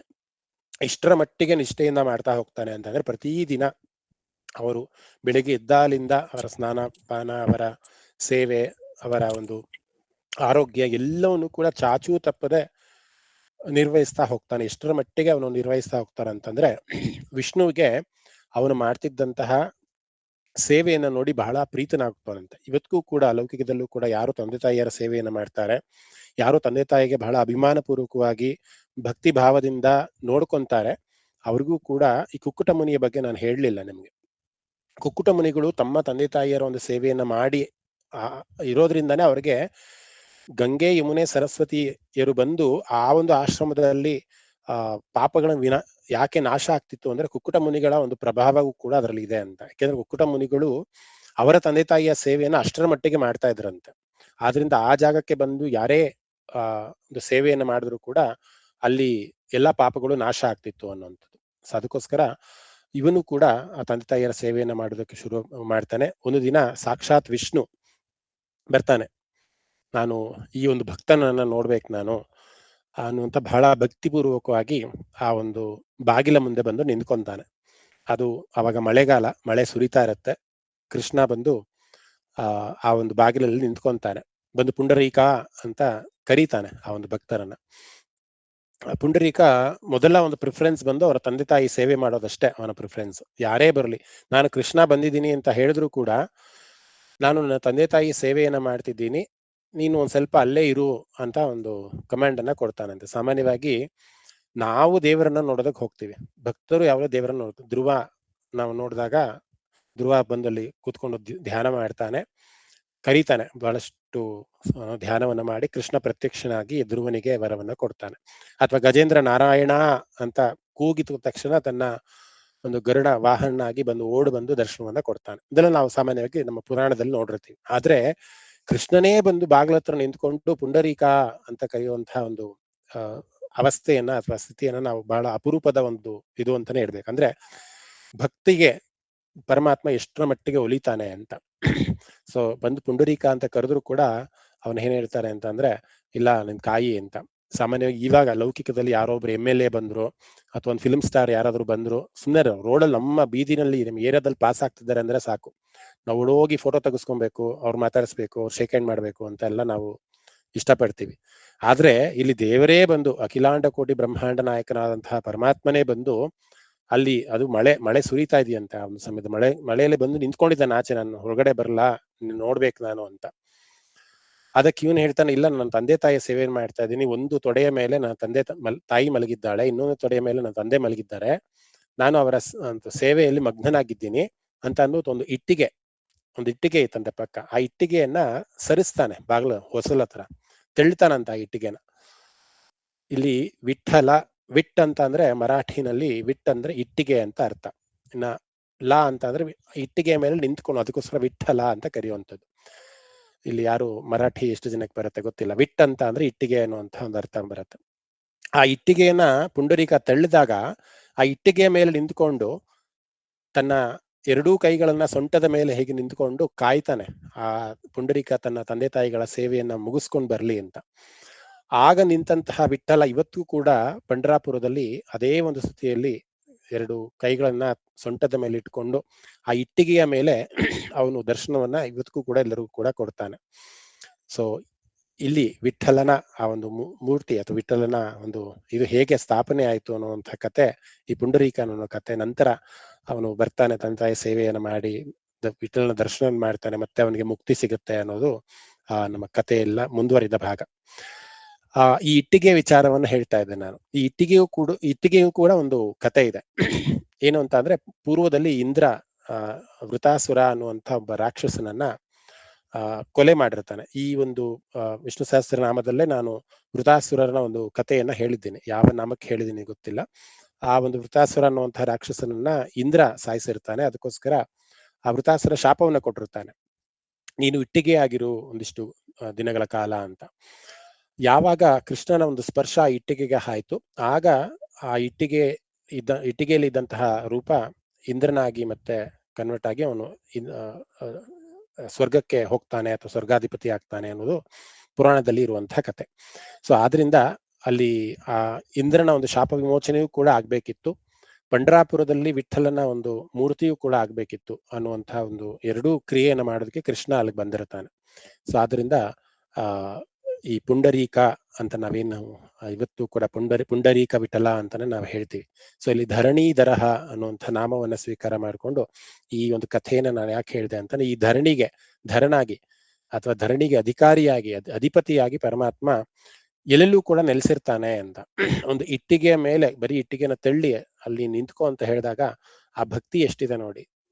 ಎರಡು ಕೈಗಳನ್ನ ಸೊಂಟದ ಮೇಲೆ ಇಟ್ಕೊಂಡು ಇವತ್ತಿಗೂ ಕೂಡ ಪಂಡ್ರಾಪುರದಲ್ಲಿ ನಮ್ಮ ವಿಠಲ ವಿರಾಜಮಾನನಾಗಿ ನಿಂತಿರ್ತಾನೆ. ಪಂಡ್ರಾಪುರದ ಬಗ್ಗೆ ಹೇಳ್ಬೇಕಂದ್ರೆ ಬಹಳಷ್ಟು ವೈಭವೋತ್ಪೀತವಾದಂತಹ ಒಂದು ಕತೆ ಇದೆ. ಏಕನಾಥರ ಒಂದು ಸಂತ ಏಕನಾಥರು ಅಥವಾ ಬಹಳಷ್ಟು ಜನ ದೇವಾನ್ ದೇವತೆಗಳು ಅಲ್ಲಿ ಇವತ್ತಿಗೂ ಕೂಡ ಅಲ್ಲಿ ಬಂದು ಅಭಂಗಗಳನ್ನ ಭಜನೆಗಳನ್ನ ಹಾಡ್ತಿರ್ತಾರೆ.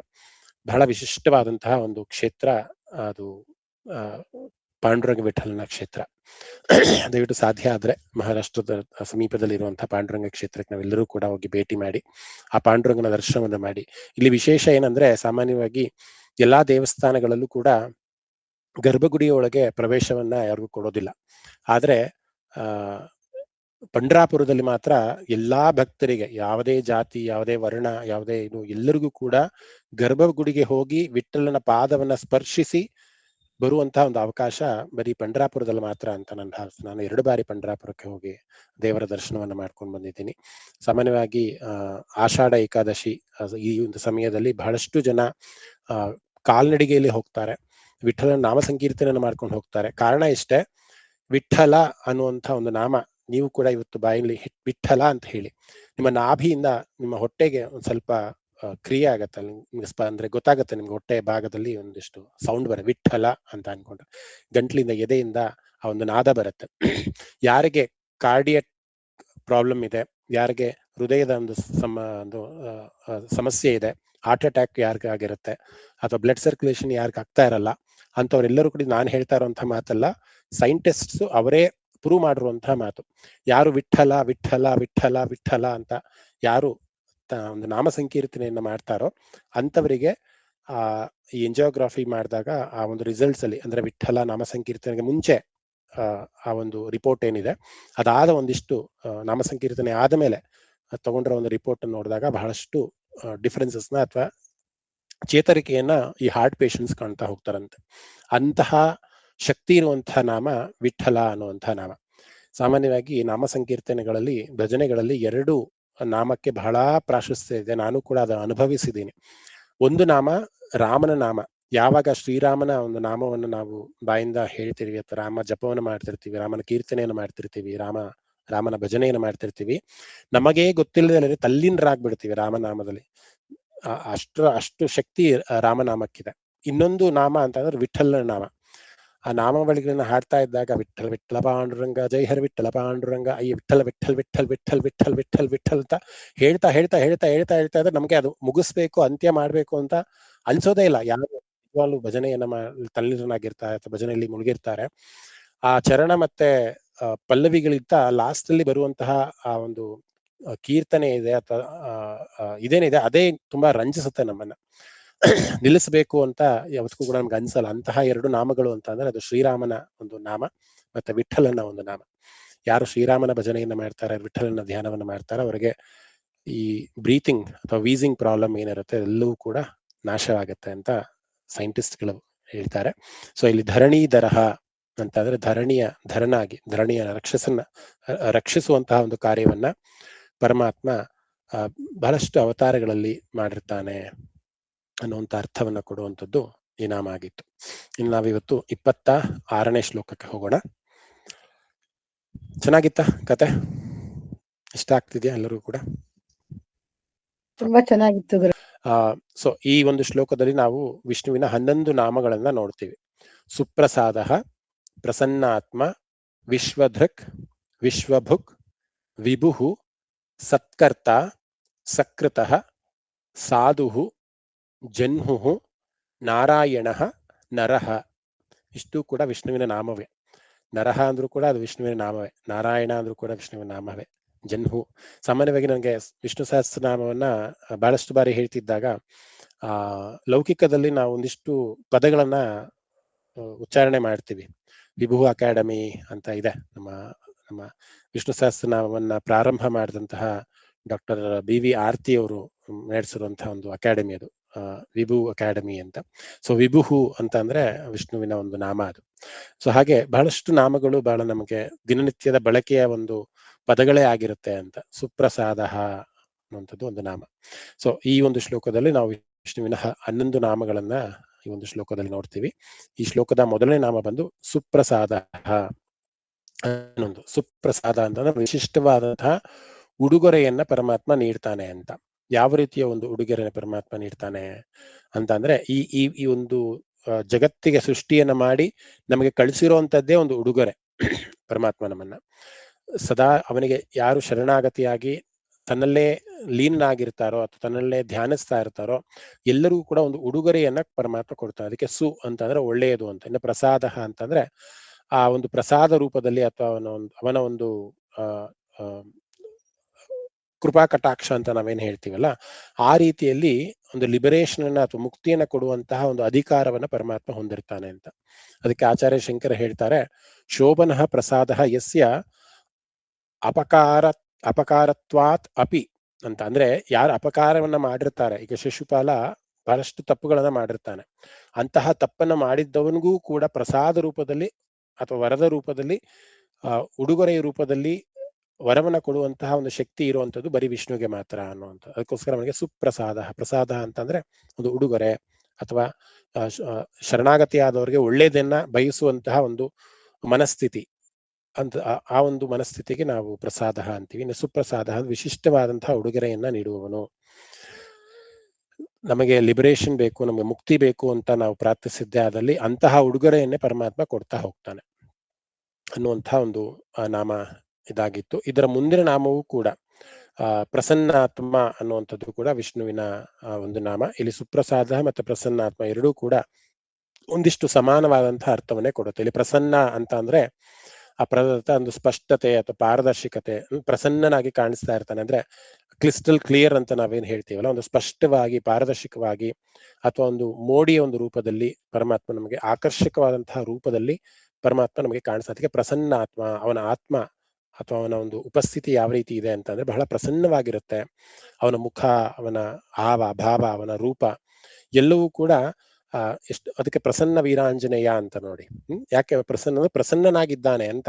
ಅವನ ವದನ, ಅವನ ಒಂದು ರೂಪ, ಅವನ ಒಂದು ಮೈಕಟ್ಟು, ಅವನ ಒಂದು ಇದು ಎಲ್ಲವೂ ಕೂಡ ಪ್ರಸನ್ನವಾಗಿ ಸ್ಪಷ್ಟವಾಗಿ ಕಾಣಿಸ್ತಾ ಇದೆ, ನಮಗೆ ಪಾರದರ್ಶಕವಾಗಿ ಕಾಣಿಸ್ತಾ ಇದೆ, ಮೋಡಿಯ ಒಂದು ರೂಪದಲ್ಲಿ ಕಾಣಿಸ್ತಾ ಇದೆ ಅನ್ನೋದಕ್ಕೆ ನಾವು ಪ್ರಸನ್ನ ಅನ್ನುವಂಥ ಒಂದು ನಾಮವನ್ನ ಯೂಸ್ ಮಾಡ್ತೀವಿ. ಪ್ರಸನ್ನ ವೆಂಕಟೇಶ್ವರ, ಪ್ರಸನ್ನ ವೀರಾಂಜನೇಯ ಸ್ವಾಮಿ, ಈ ರೀತಿ ಪ್ರಸನ್ನ ಅಂತ ಯಾಕೆ ಯೂಸ್ ಮಾಡ್ತೀವಿ ಅಂದ್ರೆ ಸ್ಪಷ್ಟವಾಗಿ ನಮಗೆ ಪಾರದರ್ಶಕವಾಗಿ ಕಾಣಿಸ್ತಾ ಹೋಗ್ತಾನೆ ಅಂತ. ಸೊ ಅದಕ್ಕೆ ಪರಮಾತ್ಮನ ಹೆಸರು ಕೂಡ ಪ್ರಸನ್ನಾತ್ಮ.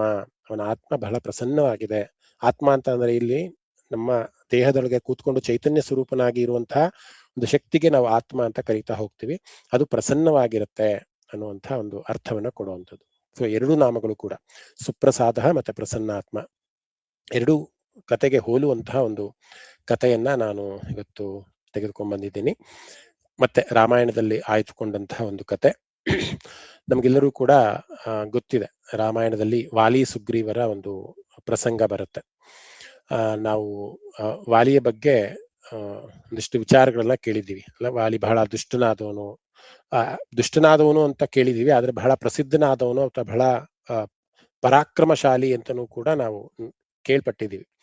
ಅವನು ಯುವಕನಾಗಿದ್ದಾಗ, ವಾಲಿ ಯುವಕನಾಗಿದ್ದಾಗ ರಾವಣನನ್ನ ತನ್ನ ಮಗನ ಆಟದ ಗೊಂಬೆಯಾಗಿ ತಂದು ಇರಿಸಿದ್ನಂತೆ.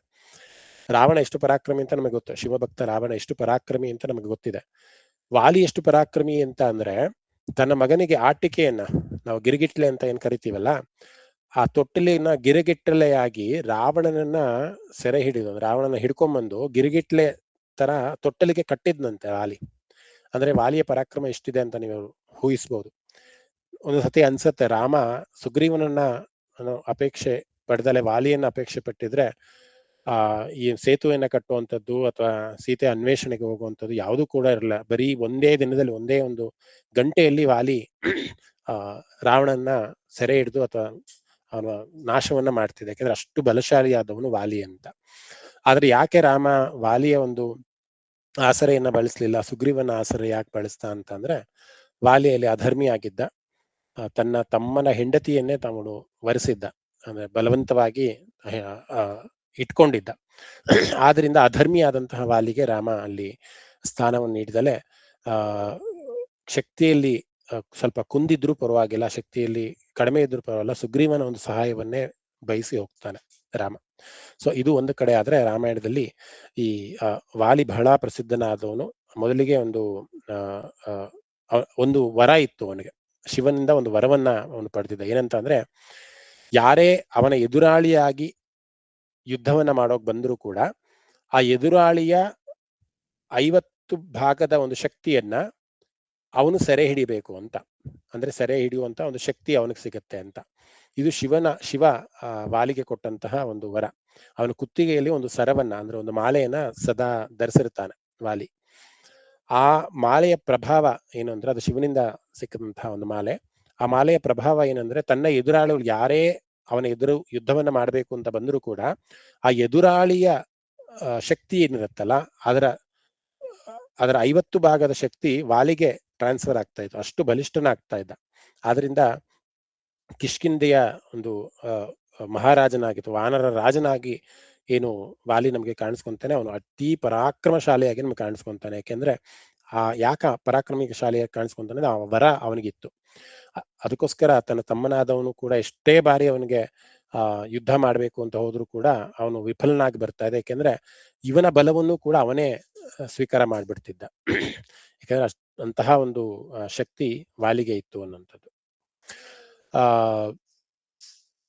ಕತೆ ಯಾಕೆ ಈ ಒಂದು ಕಥೆಯನ್ನ ನಾನು ಇದನ್ನ ಹೇಳ್ತಾ ಇದ್ದೀನಿ ಅಂದ್ರೆ, ವಾಲಿಯ ಎದುರು ನಿಂತು ಯುದ್ಧ ಮಾಡುವಂತ ಪ್ರಸಂಗವನ್ನ ರಾಮನು ಕೂಡ ಸ್ವೀಕಾರ ಮಾಡ್ಲಿಲ್ಲ. ಯಾಕೆಂದ್ರೆ ರಾಮನು ಕೂಡ ಎದುರುಗಡೆನೆ ಬಂದು ನಿಂತ್ಕೊಂಡು ವಾಲಿ ಜೊತೆ ಹೊಡೆದಾಡ್ಬೋದಿತ್ತು.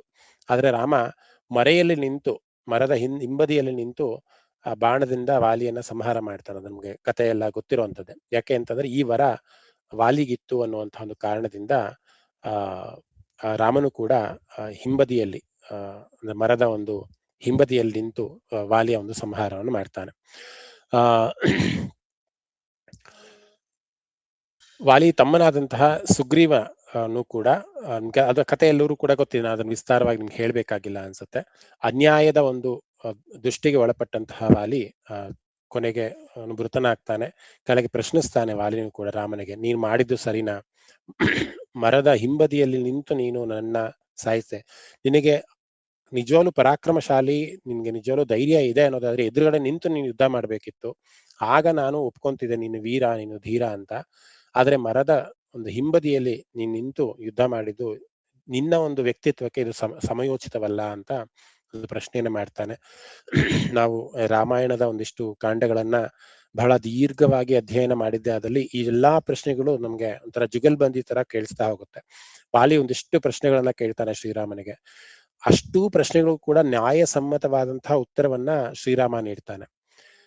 ಈ ಒಂದು ಪ್ರಶ್ನೆಗೆ, ವಾಲಿ ಹಾಕುವಂತ ಪ್ರಶ್ನೆಗೆ, ನೀನು ಯಾಕೆ ನನ್ನ ಎದುರು ಬಂದು ನೀನು ಯುದ್ಧವನ್ನು ಮಾಡ್ಲೆ, ಯಾಕೆ ಮರದ ಹಿಂಬದಿಯಲ್ಲಿ ನಿಂತು ಮೋಸವನ್ನು ಮಾಡಿ ನನಗೆ ಯಾಕೆ ನನ್ನ ಸಾಯಿಸ್ತೆ ನೀನು ಅಂತ ಪ್ರಶ್ನೆ ಮಾಡಿದಾಗ ಶ್ರೀರಾಮ ಉತ್ತರವನ್ನು ಕೊಡ್ತಾನೆ. ಏನಂತಂದ್ರೆ, ನೀನು ಮೊದಲು ಅಧರ್ಮಿ ಅನ್ನೋದು ಒಂದು ವಿಚಾರ. ಯಾರು ನನ್ನ ಒಂದು ಕ್ಷೇತ್ರದಲ್ಲಿ, ನನ್ನ ಒಂದು ಆಡಳಿತದಲ್ಲಿ, ರಾಮರಾಜ್ಯದಲ್ಲಿ ಯಾರು ಅಧರ್ಮಿಗಳಿರ್ತಾರೆ, ಆ ಧರ್ಮವನ್ನು ಉಳಿಸೋದಕ್ಕೆ ರಾಜನಾಗಿ ನಾನು ಮಾಡ್ಬೇಕಾದಂತಹ ಕೆಲಸವನ್ನ ನಾನು ಮಾಡ್ತಿದ್ದೀನಿ ಅಂತ. ಆಗ ಅವನು ಹೇಳ್ತಾನೆ, ನೀನ್ ರಾಜನೇ ಅಲ್ಲ, ಇದಕ್ಕೆ ನೀನು ಇವಾಗ ವನವಾಸವಾಗಿ ಬಂದಿದೀಯ, ರಾಜ ಈಗ ಭರತ ರಾಜನಾಗಿದ್ದಾನೆ, ನೀನ್ ರಾಜನೇ ಅಲ್ಲ ಅಂತ ಮತ್ತೆ ಪ್ರಶ್ನೆ ಮಾಡಿದಾಗ ವಾಲಿ ಅವನು ಹೇಳ್ತಾನೆ, ಸರಿ ನಾನು ರಾಜನಾಗಿ ಅಧರ್ಮಿಗಳನ್ನ ಅಥವಾ ರಾಜರನ್ನ, ಇನ್ನೊಬ್ಬ ರಾಜರನ್ನ ಯುದ್ಧ ಮಾಡಿ ಗೆಲ್ಲುವಂತಹ ಒಂದು ಪ್ರಮೇಯ ನನಗೆ ಇಲ್ಲದೆ ಹೋದ್ರು ಕೂಡ ನನ್ನ ಒಂದು ಪ್ರಾಣವನ್ನ ರಕ್ಷಿಸ್ಕೊಳ್ಳೋದಕ್ಕೆ ನಾನು ಪ್ರಾಣಿಗಳ ಒಂದು ಹಿಂಸೆಯನ್ನು ಮಾಡುವಂತಹ ಅಥವಾ ಪ್ರಾಣಿಗಳನ್ನ ಹೊಡೆಯುವಂತಹ ಒಂದು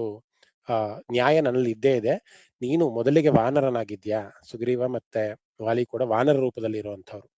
ಸೊ ಯಾರು ಅಧರ್ಮಿಗಳನ್ನ ಮಾಡ್ತಾರೆ, ಯಾರು ಅಧರ್ಮವನ್ನು ಮಾಡ್ತಾರೆ ಅಂಥವರಿಗೆ ನಾನು ಪ್ರಾಣಿಯ ರೂಪದಲ್ಲಿ ನಿನಗೆ ಶಿಕ್ಷೆಯನ್ನ ಕೊಟ್ಟಿದ್ದೀನಿ.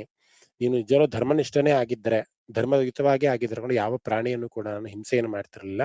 ಪ್ರಾಣಿ ರೂಪದಲ್ಲಿ ಇದ್ದಂತಹ ನೀನು ಅಧರ್ಮವನ್ನ ಮಾಡ್ತಿದ್ದೀಯ, ಅದಕ್ಕೋಸ್ಕರ ನಾನು ಮರೆಯಲ್ಲಿ ನಿಂತು ನಿನ್ಗೆ ಈ ಒಂದು ಶಿಕ್ಷೆಯನ್ನ ಕೊಡ್ಬೇಕಿತ್ತು ಅಂತ ರಾಮ ಹೇಳ್ತಾನೆ.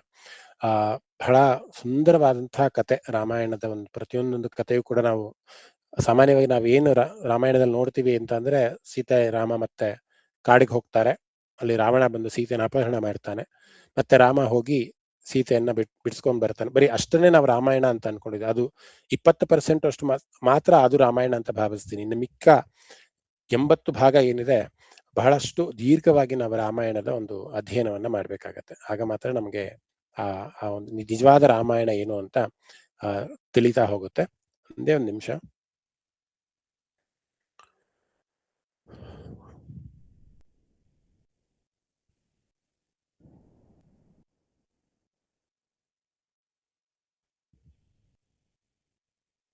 ಓಕೆ, ಕ್ಷಮೆ ಇರಲಿ. ಸೊ ಈ ಒಂದು ನಾಮಕ್ಕೆ ಸುಪ್ರಸಾದ ಅಂದ್ರೆ ಉಡುಗೊರೆಯನ್ನ ಕೊಡುವಂಥದ್ದು. ಸೊ ಇಲ್ಲಿ ಅವನಿಗೆ ಎದುರಾಳಿಯಾಗಿ ಬಂದವನಿಗೂ ಕೂಡ ಆ ಎದುರಾಳಿಯ ಶಕ್ತಿಯನ್ನ ಸ್ವೀಕಾರ ಮಾಡುವಂತಹ ಶಕ್ತಿ ವಾಲಿಗಿದ್ರೂ ಕೂಡ, ಅಂತಹ ಒಂದು ಪ್ರಸಾದವನ್ನ ಅವನು ಶಿವನಿಂದ ಪಡೆದಿದ್ರೂ ಕೂಡ ಈ ಒಂದು ಪ್ರಸಾದ, ಮುಕ್ತಿ ಎನ್ನುವಂತಹ ಪ್ರಸಾದವನ್ನ ಶ್ರೀರಾಮ ವಾಲಿಗೆ ನೀಡ್ತಾನೆ. ಅದು ಕೊನೆಯ ಒಂದಿಷ್ಟು ಕತೆ ಬಹಳ ಸ್ವಾರಸ್ಯಕರವಾದದ್ದು. ಒಂದಿಷ್ಟು ವಾದ ವಿವಾದಗಳು ನಡೀತಾ ಹೋಗುತ್ತೆ ವಾಲಿಗೆ ಮತ್ತೆ ಶ್ರೀರಾಮನಿಗೆ.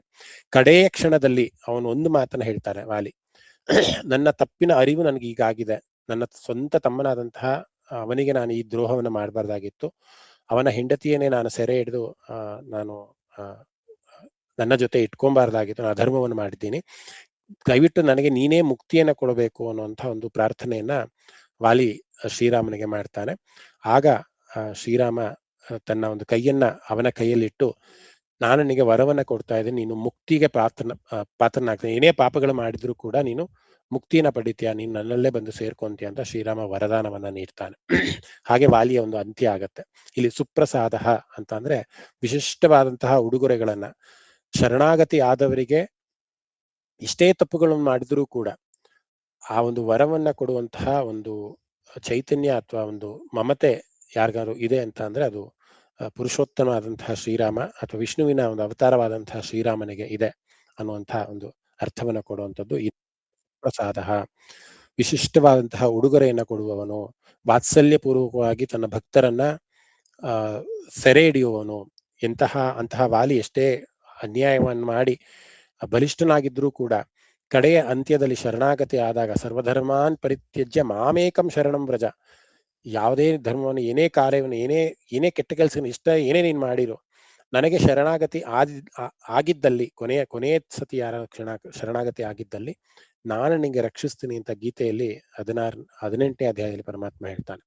ಸರ್ವಧರ್ಮಾನ್ ಪರಿತ್ಯಜ್ಯ ಮಾಮೇಕಂ ಶರಣಂ ವ್ರಜ ಅಹಂ ತ್ವಾಂ ಸರ್ವ ಪಾಪೇಭ್ಯ ಮೋಕ್ಷಯಿಷ್ಯಾಮಿ ಮಾ ಶುಚಃ ಅಂತ. ನಿನ್ನ ಪಾಪಗಳನ್ನೆಲ್ಲವನ್ನೂ ಕೂಡ ನಾನು ಪರಿಹಾರ ಮಾಡಿ ಮೋಕ್ಷವನ್ನ ನೀಡ್ತೀನಿ ಅಂತ. ಹಾಗೆ ಇಲ್ಲಿ ವಾಲಿ ಶ್ರೀರಾಮ ವಾಲಿಗೆ ಮೋಕ್ಷವನ್ನು ನೀಡ್ತಾನೆ, ಯಾಕೆಂದ್ರೆ ಅವನು ಸುಪ್ರಸಾದ, ವಿಶಿಷ್ಟವಾದ ವರನ್ವರ ಕೊಡುವ. ಅಷ್ಟಲ್ಲದೆ ಅವನು ಪ್ರಸನ್ನ ಆತ್ಮ, ಎಲ್ಲರ ಆತ್ಮದಲ್ಲಿ ಪ್ರಸನ್ನನಾಗಿರ್ತಾನೆ. ಸ್ಪಷ್ಟವಾದಂತಹ ಮನಸ್ಸನ್ನ, ಆಹ್ಲಾದವಾದಂತಹ ಒಂದು ಸ್ವಭಾವವನ್ನ ಪರಮಾತ್ಮ ಹೊಂದಿರ್ತಾನೆ. ಯಾರು ನಿಷ್ಠೆಯಿಂದ ಪರಮಾತ್ಮನ ಧ್ಯಾನವನ್ನ, ವಿಷ್ಣು ಸಹಸ್ರನಾಮವನ್ನ, ಶ್ಲೋಕಗಳನ್ನ ಯಾರು ಬಹಳ ಭಕ್ತಿ ಭಾವದಿಂದ ಯಾರು ಹೇಳ್ತಾರೆ ಅಂತವರಿಗೆ ಪ್ರಸನ್ನನಾಗಿ ಪರಮಾತ್ಮ ದರ್ಶನವನ್ನ ನೀಡ್ತಾನೆ, ಎಲ್ಲರ ಪಾಪಗಳನ್ನ ದೂರ ಮಾಡ್ತಾನೆ ಅನ್ನುವಂಥದ್ದು ಬಹಳಷ್ಟು ಪುರಾಣಗಳಲ್ಲಿ ನಾವು ನೋಡ್ತಾನೆ ಹೋಗಿದ್ದೀವಿ. ಇನ್ನ ಮುಂದಿನ ನಾಮ ಬಂದು ವಿಶ್ವಧೃಕ್ ಅನ್ನುವಂಥದ್ದು ವಿಷ್ಣುವಿನ ಇನ್ನೊಂದು ನಾಮ. ವಿಶ್ವ ಅಂತ ಅಂದ್ರೆ ಜಗತ್ತು, ಸಮಸ್ತ ಸೃಷ್ಟಿ, ಅದಕ್ಕೆ ವಿಶ್ವ ಅಂತ ಕರೀತಾರೆ. ಇನ್ನು ದೃಕ್ ಅಂತ ಅಂದ್ರೆ ನೋಡುವವನು ಅಥವಾ ಸೃಷ್ಟಿಕರ್ತ, ಈ ಸೃಷ್ಟಿಗೆ ಸಾಕ್ಷಿಯಾದವನು. ದೃಕ್ ಅಂತ ಅಂದ್ರೆ ನೋಡುವವನು, ದೃಷ್ಟಿಸುವವನು ಅಂತ. ಸೊ ಇಲ್ಲಿ ವಿಶ್ವ ದೃಕ್ ಅಂತ ಅಂದ್ರೆ ಸಂಪೂರ್ಣವಾದಂತಹ ಜಗತ್ತನ್ನ ಪರಮಾತ್ಮ ನೋಡ್ತಾನೆ. ಸಕಲ ಸೃಷ್ಟಿಯಲ್ಲಿ ಉಂಟಾಗುವಂತಹ ಆಯ ವ್ಯಯ ಮತ್ತೆ ಎಲ್ಲೆಲ್ಲಿ ಏನೇನ್ ನಡೀತಾ ಇದೆ ಪ್ರತಿಯೊಂದಿಗೂ ಕೂಡ ಸಾಕ್ಷಿ ರೂಪನಾಗಿ ಪರಮಾತ್ಮ ಸದಾ ಸಾಕ್ಷಿ ರೂಪನಾಗಿರ್ತಾನೆ. ಅದರಿಂದ ಅವನು ವಿಶ್ವದೃಕ್, ಎಲ್ಲರನ್ನೂ ಕೂಡ ಸರ್ವಜ್ಞನಾಗಿ ಎಲ್ಲೆಲ್ಲೂ ಕೂಡ ತನ್ನ ಸಾಕ್ಷಿ ಭಾವವನ್ನು ತೋರಿಸ್ಕೊಳ್ತಾ ಇರ್ತಾನೆ. ಭಗವಂತನು ಒಂಥರ ನ್ಯಾಯಾಧಿಪತಿ ಇದ್ದಾಗ ತೀರ್ಪನ್ನ ಒಂದು ಮಾತ್ರ ನೀಡಲ್ಲ, ಅವನು ತೀರ್ಪನ್ನ ನಮಗೆ ಬಿಟ್ಟಿರ್ತಾನೆ. ನೀನು ಪಾಪವನ್ನಾದ್ರೂ ಮಾಡು, ಪುಣ್ಯವನ್ನ ಆದ್ರೂ ಮಾಡು, ತೀರ್ಪನ್ನ ಕೊಡುವಂತ ಒಂದು ಜವಾಬ್ದಾರಿನ ಅವನು ತೆಗೆದುಕೊಳ್ಳದಲೆ ಸಾಕ್ಷಿ ರೂಪನಾಗಿರ್ತಾನೆ. ನೀನು ಮಾಡಿದ್ದನ್ನ ನೀನೇ ಊಟ ಮಾಡಬೇಕು ಅನ್ನುವಂಥ ಒಂದು ಸಾಕ್ಷಿ ರೂಪದಲ್ಲಿ. ಯಾಕೆಂದ್ರೆ ಎಲ್ಲೆಲ್ಲೂ ಕೂಡ ಅವನ ಉಪಸ್ಥಿತಿ ಇದೆ. ಯಾರು ತಪ್ಪು ಮಾಡಿದ್ರೆ ಅವನಿಗೆ ಶಿಕ್ಷೆಯನ್ನು ಕೊಡುವಂಥದ್ದಾಗಿರ್ಬೋದು, ಯಾರು ಒಳ್ಳೇದು ಮಾಡಿದ್ರೆ ಅವರಿಗೆ ಮುಕ್ತಿಯನ್ನು ಕೊಡುವಂಥದ್ದಾಗಿರ್ಬೋದು. ಹೀಗೆ ಎಲ್ಲರ ಒಂದು ಕರ್ಮಗಳಿಗೆ ಸಾಕ್ಷೀಭೂತನಾಗಿ ಪರಮಾತ್ಮ ಇರ್ತಾನೆ. ಯಾಕೆಂದ್ರೆ ಅವನು ವಿಶ್ವದೃಕ್, ಇಡೀ ಜಗತ್ತಿನ ಸೃಷ್ಟಿಯನ್ನ ನೋಡುವವನು, ದೃಷ್ಟಿಕರ್ತ. ಅಂದ್ರೆ ಸದಾ ಅವನ ಒಂದು ದೃಷ್ಟಿ ನಮ್ಮ ಮೇಲಿರುತ್ತೆ, ಸಾಕ್ಷಿಭಾವವಾಗಿ ಅವನು ಸದಾ ನಮ್ಮಲ್ಲಿ ಇರ್ತಾನೆ ಅಂತ ಒಂದು ಕಥೆಯ ಮುಖಾಂತರ ನಾವು ಈ ಒಂದು ನಾಮವನ್ನ ಅರ್ಥೈಸ್ಕೊಂತೀವಿ. ಅಂತಂದ್ರೆ ತ್ರಿಪುರಾಸುರ ಅನ್ನುವಂಥ ಒಂದು ನಾಮವನ್ನ ನೀವು ಕೇಳಿರ್ತೀರ. ತ್ರಿಪುರಾಸುರ ಅಂತಂದ್ರೆ ಬೇರೆ ಇನ್ಯಾರು ಅಲ್ಲ, ಶಿವನಿಗೆ ನಾವು ತ್ರಿಪುರಾಸುರ ಅಂತೀವಿ. ಬ್ರಹ್ಮ ಮುರಾರಿ ತ್ರಿಪುರಾಂತಕಾರಿ ಅನ್ನುವಂಥ ಒಂದು ಹಾಡು ಬರುತ್ತೆ. ಬ್ರಹ್ಮ ಮುರಾರಿ ಅಂತಂದ್ರೆ ಇಲ್ಲಿ ಕೃಷ್ಣ, ತ್ರಿಪುರಾಂತಕಾರಿ ಅಂತ ಅಂದ್ರೆ ಅದು ಶಿವನಿಗೆ ಹೇಳ್ತಾರೆ ತ್ರಿಪುರಾಂತಕಾರಿ ಅಂತ. ಬ್ರಹ್ಮ ಮುರಾರಿ ತ್ರಿಪುರಾಂತಕಾರಿ ಎನ್ನುವಂಥ ಒಂದು ಪ್ರಸಿದ್ಧವಾದಂಥ ಒಂದು ಹಾಡಿದೆ. ಈ ತ್ರಿಪುರಾಸುರನ ಸಂಹಾರ ಶಿವ ಮಾಡಿದ್ದಕ್ಕೆ ಅವನಿಗೆ ತ್ರಿಪುರಾಸುರ ಅನ್ನುವಂಥ ಒಂದು ನಾಮವು ಕೂಡ ಬಂದಿದೆ, ಅಂದ್ರೆ ತ್ರಿಪುರಾಂತಕಾರಿ ಅನ್ನುವಂಥ ನಾಮವನ್ನ. ಈ ತ್ರಿಪುರಾಸುರವನ್ನ ಸಂಹಾರ ಮಾಡೋದಕ್ಕೆ ವಿಷ್ಣು ಆಯುಧವಾಗಿ ಶಿವನಿಗೆ ಸಿಗ್ತಾನೆ. ಅಂದ್ರೆ ಶಿವನೇ ಸಂಹಾರ ಮಾಡಿದ್ದೇ ಆದ್ರೂ ಕೂಡ ಅದರ ಆಯುಧವಾಗಿ ವಿಷ್ಣು ಆಯುಧ ಹಾಕ್ತಾನೆ ಅಂತ. ಸೊ ಮತ್ತೆ ನಾನು ಈ ಒಂದು ಪಾಂಡುರಂಗನ ವಿಠಲನ ಒಂದು ಕಥೆಯನ್ನೇ ಇಲ್ಲಿ ಸ್ವೀಕಾರ ಮಾಡಿದ್ದೀನಿ. ತ್ರಿಪುರಾಸುರ ಅನ್ನುವಂಥ ದೊಡ್ಡ ಅಸುರ ಇರ್ತಾನೆ. ಆ ಅಸುರನನ್ನ ಸಂಹಾರ ಮಾಡೋದು ಅಷ್ಟು ಸುಲಭವಾದಂತಹ ಒಂದು ಕೆಲಸ ಆಗಿರಲ್ಲ. ಯಾಕಂದ್ರೆ ಅವನ ಒಂದು ವರವನ್ನ ಏನ್ ಪಡೆದಿರ್ತಾನೆ ಅಂತಂದ್ರೆ, ನಾನು ಜಲದಿಂದಲೇ ನನ್ನ ಮೃತ್ಯುವನ್ನ ಹೊಂದಬೇಕು ಅಂತ. ಅಂದ್ರೆ ಜಲದಿಂದ ಅಂದ್ರೆ ಜಲದಲ್ಲಿ ಮುಳುಗಿ ಅಂತಲ್ಲ, ಜಲದ ಒಂದು ಪ್ರವಾಹದಲ್ಲಿ ನಾನು ನನ್ನ ಸಾವನ್ನ ತಂದ್ಕೊಬೇಕು ಅನ್ನುವಂಥ ಒಂದೇ ಒಂದು ಡಿಮ್ಯಾಂಡ್ ಅನ್ನ ಇಟ್ಕೊಂಡು ಅಥವಾ ಒಂದು ಇದನ್ನ ಇಟ್ಕೊಂಡು ವರವನ್ನ ತೆಗೆದುಕೊಂಡಿರ್ತಾನೆ. ಆ ಒಂದು ಕಾರ್ಯವನ್ನ ಶಿವ ಮಾಡ್ತಾನೆ. ಅದು ಯಾವ ರೀತಿ ಮಾಡ್ತಾನೆ ಅಂತ ಅಂದ್ರೆ, ಈ ತ್ರಿಪುರಾಸುರನ ಒಂದು ಸಂಹಾರವನ್ನ ಮಾಡ್ಬೇಕಂದ್ರೆ ಆ ಶಿವನಿಗೂ ಕೂಡ ಒಂದು ಬೆವರು ಬರುತ್ತೆ. ಆ ಬೆವರಿನ ಒಂದು ಹನಿ ಯುದ್ಧ ಮಾಡ್ಬೇಕು, ಆ ಯುದ್ಧ ಮಾಡ್ತಿರ್ಬೇಕಂದ್ರೆ, ತ್ರಿಪುರಾಸುರನ ಜೊತೆ ಯುದ್ಧ ಮಾಡ್ತಿರ್ಬೇಕಂದ್ರೆ ಆ ಬೆವರಿನ ಹನಿ ಶಿವನ ಒಂದು ಮುಖದಿಂದ ಕೆಳಗಡೆ ಬೀಳತ್ತೆ. ಅದೆಷ್ಟರ ಮಟ್ಟಿಗೆ ಆ ಒಂದು ಬೆವರಿನ ಹನಿ ಬೀಳುತ್ತೆ ಅಂತಂದ್ರೆ, ಆ ಹನಿ ಬಿದ್ದಂತಹ ಹನಿ ಪ್ರವಾಹವಾಗಿ ಅದು ಹರಿಯಕ್ಕೆ ಶುರುವಾಗತ್ತಂತೆ ಭೂಮಂಡಲದಲ್ಲಿ. ಅದರೆಷ್ಟರ ಮಟ್ಟಿಗೆ ಎಷ್ಟು ಭೀಕರವಾಗಿ ಅದರ ಪ್ರವಾಹ ಇತ್ತು ಅಂತ ಅಂದ್ರೆ, ಈಗ ನಾವು ಉತ್ತರ ಕರ್ನಾಟಕದಲ್ಲಿ ಅಥವಾ ಉತ್ತರ ಭಾಗದಲ್ಲಿ ಸಾಮಾನ್ಯವಾಗಿ ಭೀಮಾ ನದಿ ಅನ್ನೋದು ನಾವು ನೋಡಿರ್ತೀವಿ. ಎಲ್ಲಾ ನದಿಗಳಲ್ಲಿ ಭೀಮಾ ನದಿ ಅನ್ನೋದು ಕೂಡ ಒಂದು ಫೇಮಸ್ ಆದಂತಹ ಒಂದು ನದಿ. ಉತ್ತರ ಕರ್ನಾಟಕದ ಕಡೆ ನಾವು ಅದನ್ನ ನೋಡ್ತೀವಿ. ನಾವು ಪಂಡ್ರಾಪುರಕ್ಕೆ ಹೋದಾಗಲೂ ಕೂಡ ಅಲ್ಲಿ ಭೀಮಾ ನದಿಯನ್ನು ನೋಡ್ತೀವಿ. ಈ ಬುಜಾಪುರ, ಗುಲ್ಬರ್ಗ ಅಥವಾ ಧಾರವಾಡ ಈ ಕಡೆ ಅಲ್ಲಿನ ಇವಲ್ಲೂ ಕೂಡ ಹರಿಯುವಂತಹ ನದಿ ಭೀಮಾ ನದಿ. ಭೀಕರವಾದಂತಹ ವೇಗದಲ್ಲಿ ಆ ನದಿ ಹರಿತಾ ಇರೋದಕ್ಕೆ ಅದಕ್ಕೆ ಭೀಮಾ ನದಿ ಅಂತ ಅದಕ್ಕೆ ಹೆಸರನ್ನ ಇಡಲಾಗಿತ್ತು. ಅದಕ್ಕೆ ಚಂದ್ರಭಾಗ ಅಂತನೂ ಕೂಡ ಅದು ಹೆಸರಿದೆ. ಅಂದ್ರೆ ಚಂದ್ರನ ಆಕಾರದಲ್ಲಿ ಆ ಒಂದು ನದಿ ಹರಿಯತ್ತೆ. ಅದಕ್ಕೋಸ್ಕರಕ್ಕೆ ಚಂದ್ರಭಾಗ ಅನ್ನುವಂಥ ಒಂದು ಹೆಸರು ಕೂಡ ಇದೆ. ಸೊ ಈ ನದಿ ಹೇಗೆ ಹುಟ್ಟಿತು ಅನ್ನೋದಂದ್ರೆ, ಅದು ಶಿವನ ಒಂದು ಬೆವರಿನ ಹನಿ ಭೂಮಿ ಮೇಲೆ ಬಿದ್ದಾಗ ಆ ತ್ರಿಪುರಾಸುರನಿಗೆ ಏನು ವರ ಇತ್ತು ಅಂತಂದ್ರೆ, ಆ ನದಿಯ ಒಂದು ಪ್ರವಾಹದಲ್ಲಿ ಅವನ ಒಂದು ಸಂಹಾರ ಆಗ್ಬೇಕಿತ್ತು ಅನ್ನೋದಿತ್ತು. ಸೊ ಶಿವನ ಒಂದು ಬೆವರಿನ ಹನಿ ಭೂಮಿ ಮೇಲೆ ಬಿದ್ದಾಗ ಅದು ಭೀಮಾ ನದಿಯ ಆಗಿ ಇದು ಕನ್ವರ್ಟ್ ಆಗಿ ಆ ಪ್ರವಾಹ ಎಲ್ಲವನ್ನೂ ಕೂಡ ಕೊಚ್ಕೊಂಡು ಹೋಗುವಂತ ಒಂದು ವ್ಯವಸ್ಥೆ ಅಲ್ಲಿ ಉಂಟಾಗತ್ತೆ. ಅಲ್ಲಿದ್ದಂತಹ ಅಂದ್ರೆ ಆ ಒಂದು ಪ್ರಾಂತ್ಯದಲ್ಲಿ ಇದ್ದಂತಹ ತ್ರಿಪುರಾಸುರನು ಕೂಡ ಅಲ್ಲಿ ಆ ಒಂದು ಪ್ರವಾಹಕ್ಕೆ ಸಾವನ್ನಪ್ತಾನೆ ಅಂತ. ಆ ಪಂಡ್ರಾಪುರಕ್ಕೂ ಕೂಡ ಈ ಒಂದು ಕತೆ ಬಂದು ಹೋಗುತ್ತೆ. ಅಲ್ಲಿ ಆ ಪಂಡ್ರಾಪುರದಲ್ಲೂ ಕೂಡ ಈ ಒಂದು ನದಿ ತನ್ನ ಪ್ರವಾಹದಲ್ಲಿ ಕೊಚ್ಕೊಂಡು ಹೋಗುವಂತ ಒಂದು ಸಂದರ್ಭ ಬರುತ್ತೆ. ಇದು ಅವಾಗ ಅಲ್ಲಿ ಇದಂತಹ ಜನಗಳು ಏನ್ ಮಾಡ್ತಾರೆ ಅಂತಂದ್ರೆ ಅಲ್ಲಿಯ ಒಂದು ಕ್ಷೇತ್ರ ಪಾಲಕನಾದಂತಹ ಕಾಲಭೈರವನನ್ನ ಧ್ಯಾನ ಮಾಡ್ತಾರೆ. ಕಾಲಭೈರವ ಅಂದ್ರೂ ಕೂಡ ಅದು ಶಿವನೇ, ಬೇರೆ ಇನ್ಯಾರೂ ಅಲ್ಲ. ಆದ್ರೆ ಆ ಪ್ರಾಂತ್ಯವನ್ನ ಉಳಿಸ್ಕೊಬೇಕು, ಪಂಡ್ರಾಪುರವನ್ನ ಉಳಿಸ್ಕೊಬೇಕು ಅಂದಾಗ ಅಲ್ಲಿದ್ದಂತಹ ಋಷಿ ಮುನಿಗೆಲ್ಲರೂ ಕೂಡ ಕಾಲಭೈರವನ ಒಂದು ಪ್ರಾರ್ಥನೆ ಮಾಡ್ತಾರೆ. ಆಗ ಕಾಲಭೈರವ ಬಂದು ತನ್ನ ಒಂದು ಶಕ್ತಿಯಿಂದ ಆ ಒಂದು ಪ್ರವಾಹವನ್ನ ತಡೀತಾನೆ.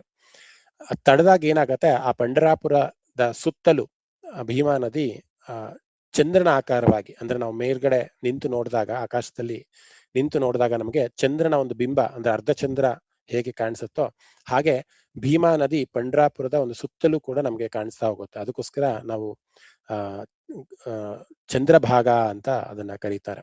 ಒಂದು ಫೇಮಸ್ ಆದಂತಹ ಹಾಡು, ಅಭಂಗ್, ಸಂತ ಏಕನಾಥರು ರಚಿಸಿರುವಂತ ಒಂದು ಅಭಂಗಿದೆ, ಮಾಜೆ ಮಾಹೇರ ಪಂಡರಿ ಅಂತ. ಅದರಲ್ಲಿ ಒಂದು ಸಾಲ್ ಬರುತ್ತೆ,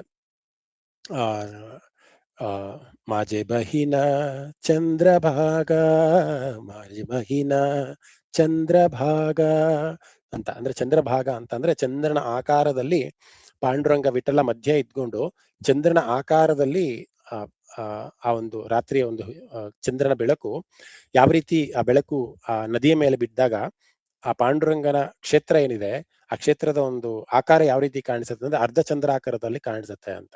ಸೊ ಆ ಭೀಕರವಾಗಿ ಹರಿತಿದ್ದಂತಹ ಆ ಪ್ರವಾಹಕ್ಕೆ ಭೀಮಾ ನದಿ ಅನ್ನುವಂತ ಒಂದು ಹೆಸರು ಬರುತ್ತೆ. ಅಲ್ಲಿ ಕಾಲಭೈರವ ಬಂದು ಆ ಒಂದು ನದಿಯನ್ನ, ಆ ಪ್ರವಾಹ ತಡೆದಕ್ಕೆ ಅಲ್ಲಿ ಆ ಪಾಂಡುರಂಗನ ಕ್ಷೇತ್ರ ಅಲ್ಲಿ ಉಳ್ಕೊಂತು ಅನ್ನುವಂತಹ ಒಂದು ಕಥೆಯು ಕೂಡ ಇದೆ.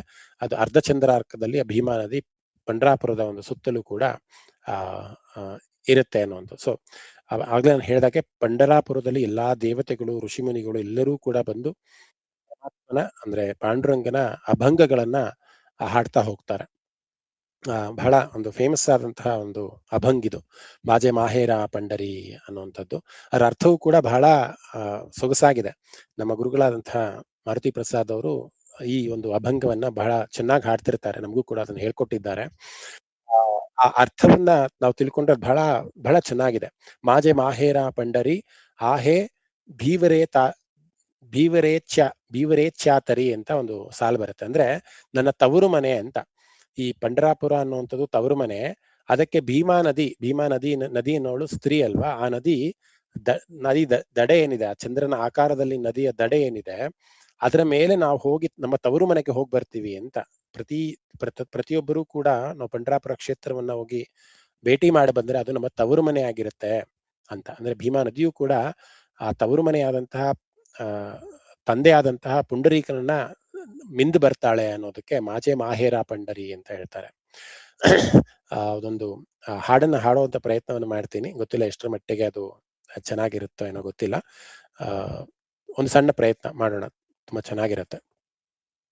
ಮಾಜೆ ಮಾಹೇರ ಪಂಡರಿ आहे भीतरे चातेरी, माहे माहेरा पंढरी आहे भीतरे चातेरी, आहे भीतरे चातेरी, आहे भीतरे चातेरी. बाप आणि आई माई, बाप आणि आई माई, माजे माहेरा पंढरी आहे भीतरे चातरी. बाप आणि आई, बाप आणि आई, माझे विठ्ठल रघुमाई, माझे विठ्ठल रघुमाई, माझे माहेरा पंढरी आजे आहे भीतरे, आजे भीम रे त्या तेरे, आहे भीम रे च्या तेरे. पुंडरीक हा है बंधू, पुंडरीक आहे बंधू, त्याची ख्याती काय सांगो. पुंडरीक आहे बंधू, त्याची ख्याती काय सांगो. पुंडरीक आहे बंधू, त्याची ख्याती काय सांगो.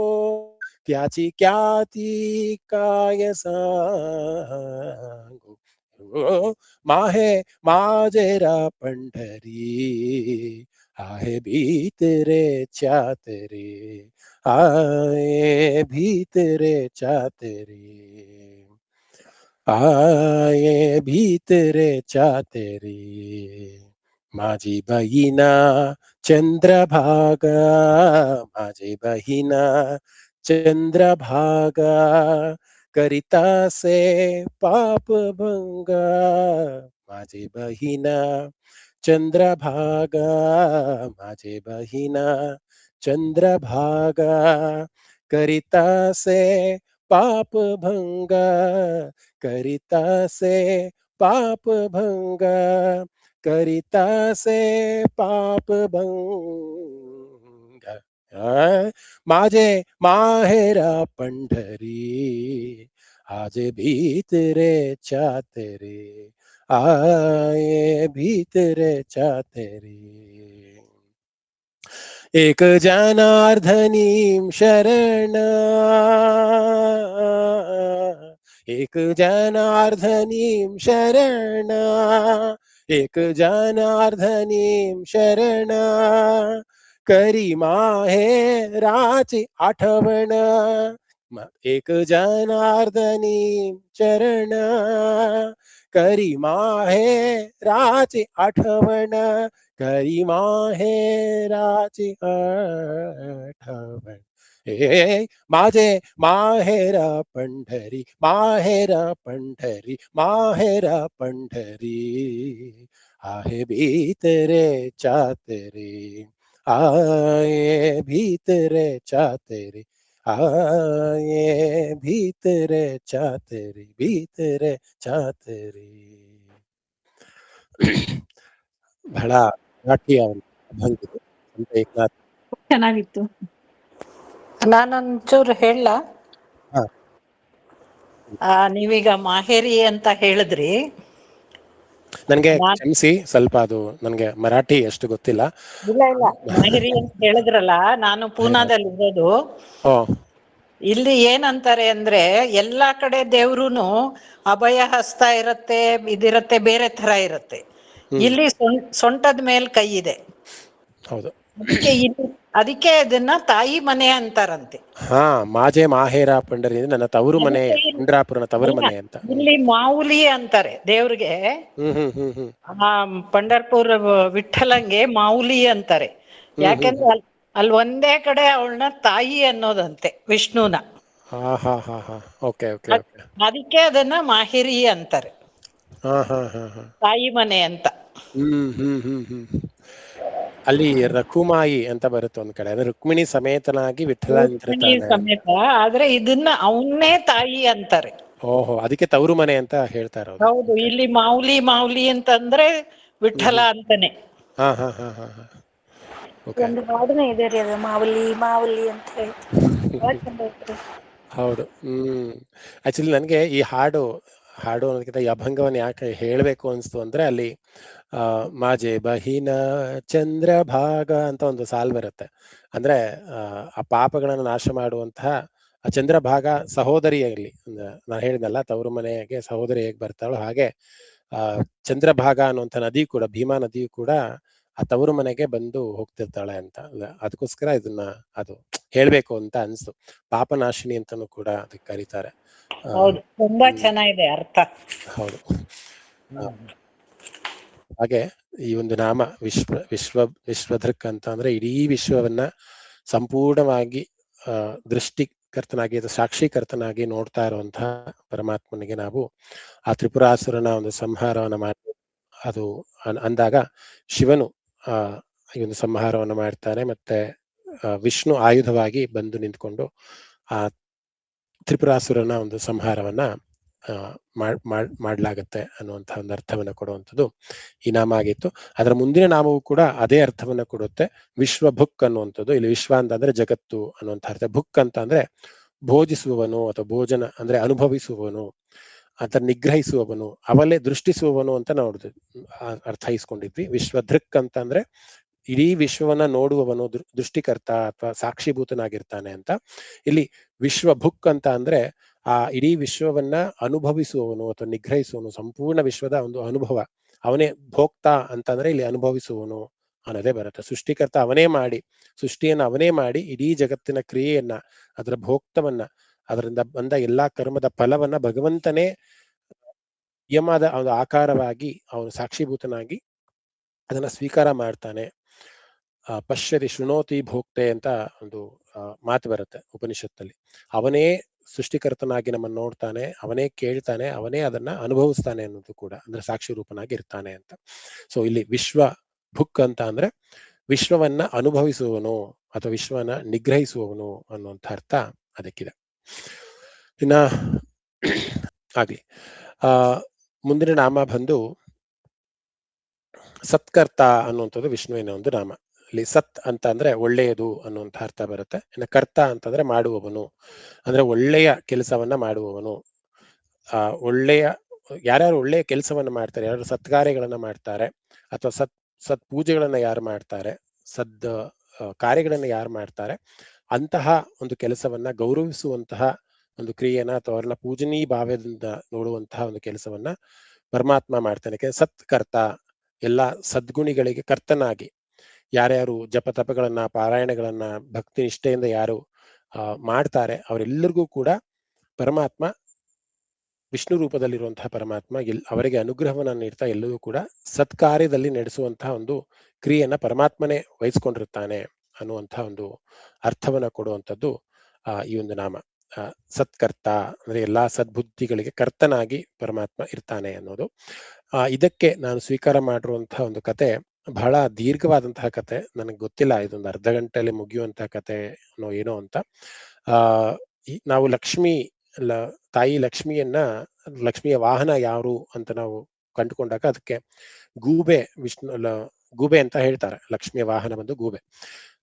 ವಿಷ್ಣುವಿನ ವಾಹನ ಬಂದು ಗರುಡ ಆದ್ರೆ ಲಕ್ಷ್ಮಿಯ ವಾಹನ ಬಂದು ಗೂಬೆ ಅಂತ ಹೇಳ್ತಾರೆ. ಸೊ ಆ ಗೂಬೆ ಅನ್ನುವಂತಹ ಒಂದು ಪಕ್ಷಿ ಯಾಕೆ ಲಕ್ಷ್ಮಿಗೆ ವಾಹನ ಆಯ್ತು ಅನ್ನೋದನ್ನ ಕಥೆಯ ರೂಪದಲ್ಲಿರುವಂಥದ್ದು.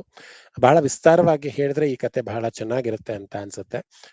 5-10 ನಿಮಿಷದಲ್ಲಿ ಈ ಕತೆ ಮುಗಿಯೋದಿಲ್ಲ. ಬಹಳ ವಿಸ್ತಾರ. ನಾನ್ ಬರ್ಕೊಂಡಿರೋದು ಒಂದು 2-3 ಪೇಜ್ ಅಷ್ಟು ಈ ಒಂದು ಕಥೆಯ ಒಂದು ಸಂಗ್ರಹವನ್ನ ಮಾಡಿದ್ದೀನಿ.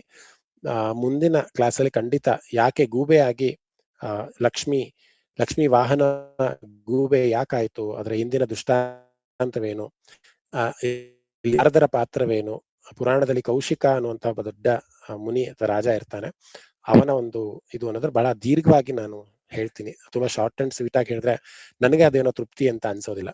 ಸೊ ಒಂದು ಹಿಂಟನ್ನ ಕೊಡ್ತಾ ಇದ್ದೀನಿ. ಮುಂದಿನ ಕ್ಲಾಸ್ ಅಲ್ಲಿ ಲಕ್ಷ್ಮಿಯ ವಾಹನ ಗೂಬೆ, ಆ ಗೂಬೆಯಾಗಿ ಯಾಕೆ ಲಕ್ಷ್ಮಿ ವಾಹನ ಆಯ್ತು ಅನ್ನೋದನ್ನ ನಾನು ವಿಸ್ತಾರವಾಗಿ ಮುಂದಿನ ಕ್ಲಾಸ್ ಅಲ್ಲಿ ಹೇಳ್ತೀನಿ. ಸೊ ಇವತ್ತು ಇಲ್ಲಿಗೆ ನಾವು ಮುಗಿಸೋಣ. ನನಗೂ ಕೂಡ 6 ಗಂಟೆಗೆ ಇನ್ನೊಂದು ಕಾರ್ಯಕ್ರಮ ಇದೆ, ಅಲ್ಲಿಗೆ ಹೋಗ್ಬೇಕಾಗಿದೆ. ಇವತ್ತು ಇಲ್ಲಿಗೆ ಮುಗಿಸೋಣ.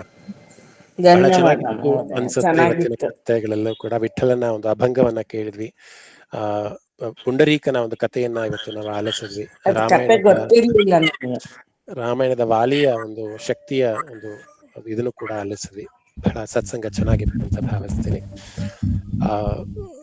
ನಾವು ಒಂದು ನಿಮಿಷ ಧ್ಯಾನವನ್ನು ಮಾಡಿ ಒಂದು ಕ್ಲಾಸನ್ನ ನಾವು ಮುಗಿಸೋಣ. ಎಲ್ಲರೂ ಪುಂಡರೀಕ ವರದನಾದಂತಹ ಪಾಂಡುರಂಗನನ್ನ ಒಂದು ಸ್ಮರಣೆಯನ್ನ ಮಾಡಿಕೊಂಡು ಇವತ್ತಿನ ಕ್ಲಾಸ್ಗೆ ವಿದಾಯವನ್ನ ಹೇಳೋಣ.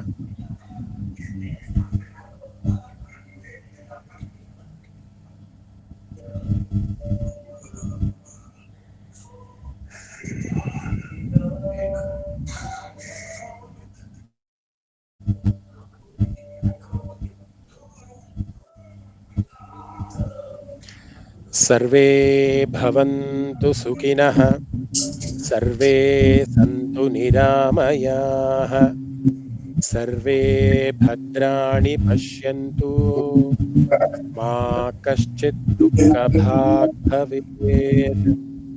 ಓಂ ಶಾಂತಿ ಶಾಂತಿ ಶಾಂತಿ. ನಮಃ. ಹರಿ ಓಂ ತತ್ಸತ್.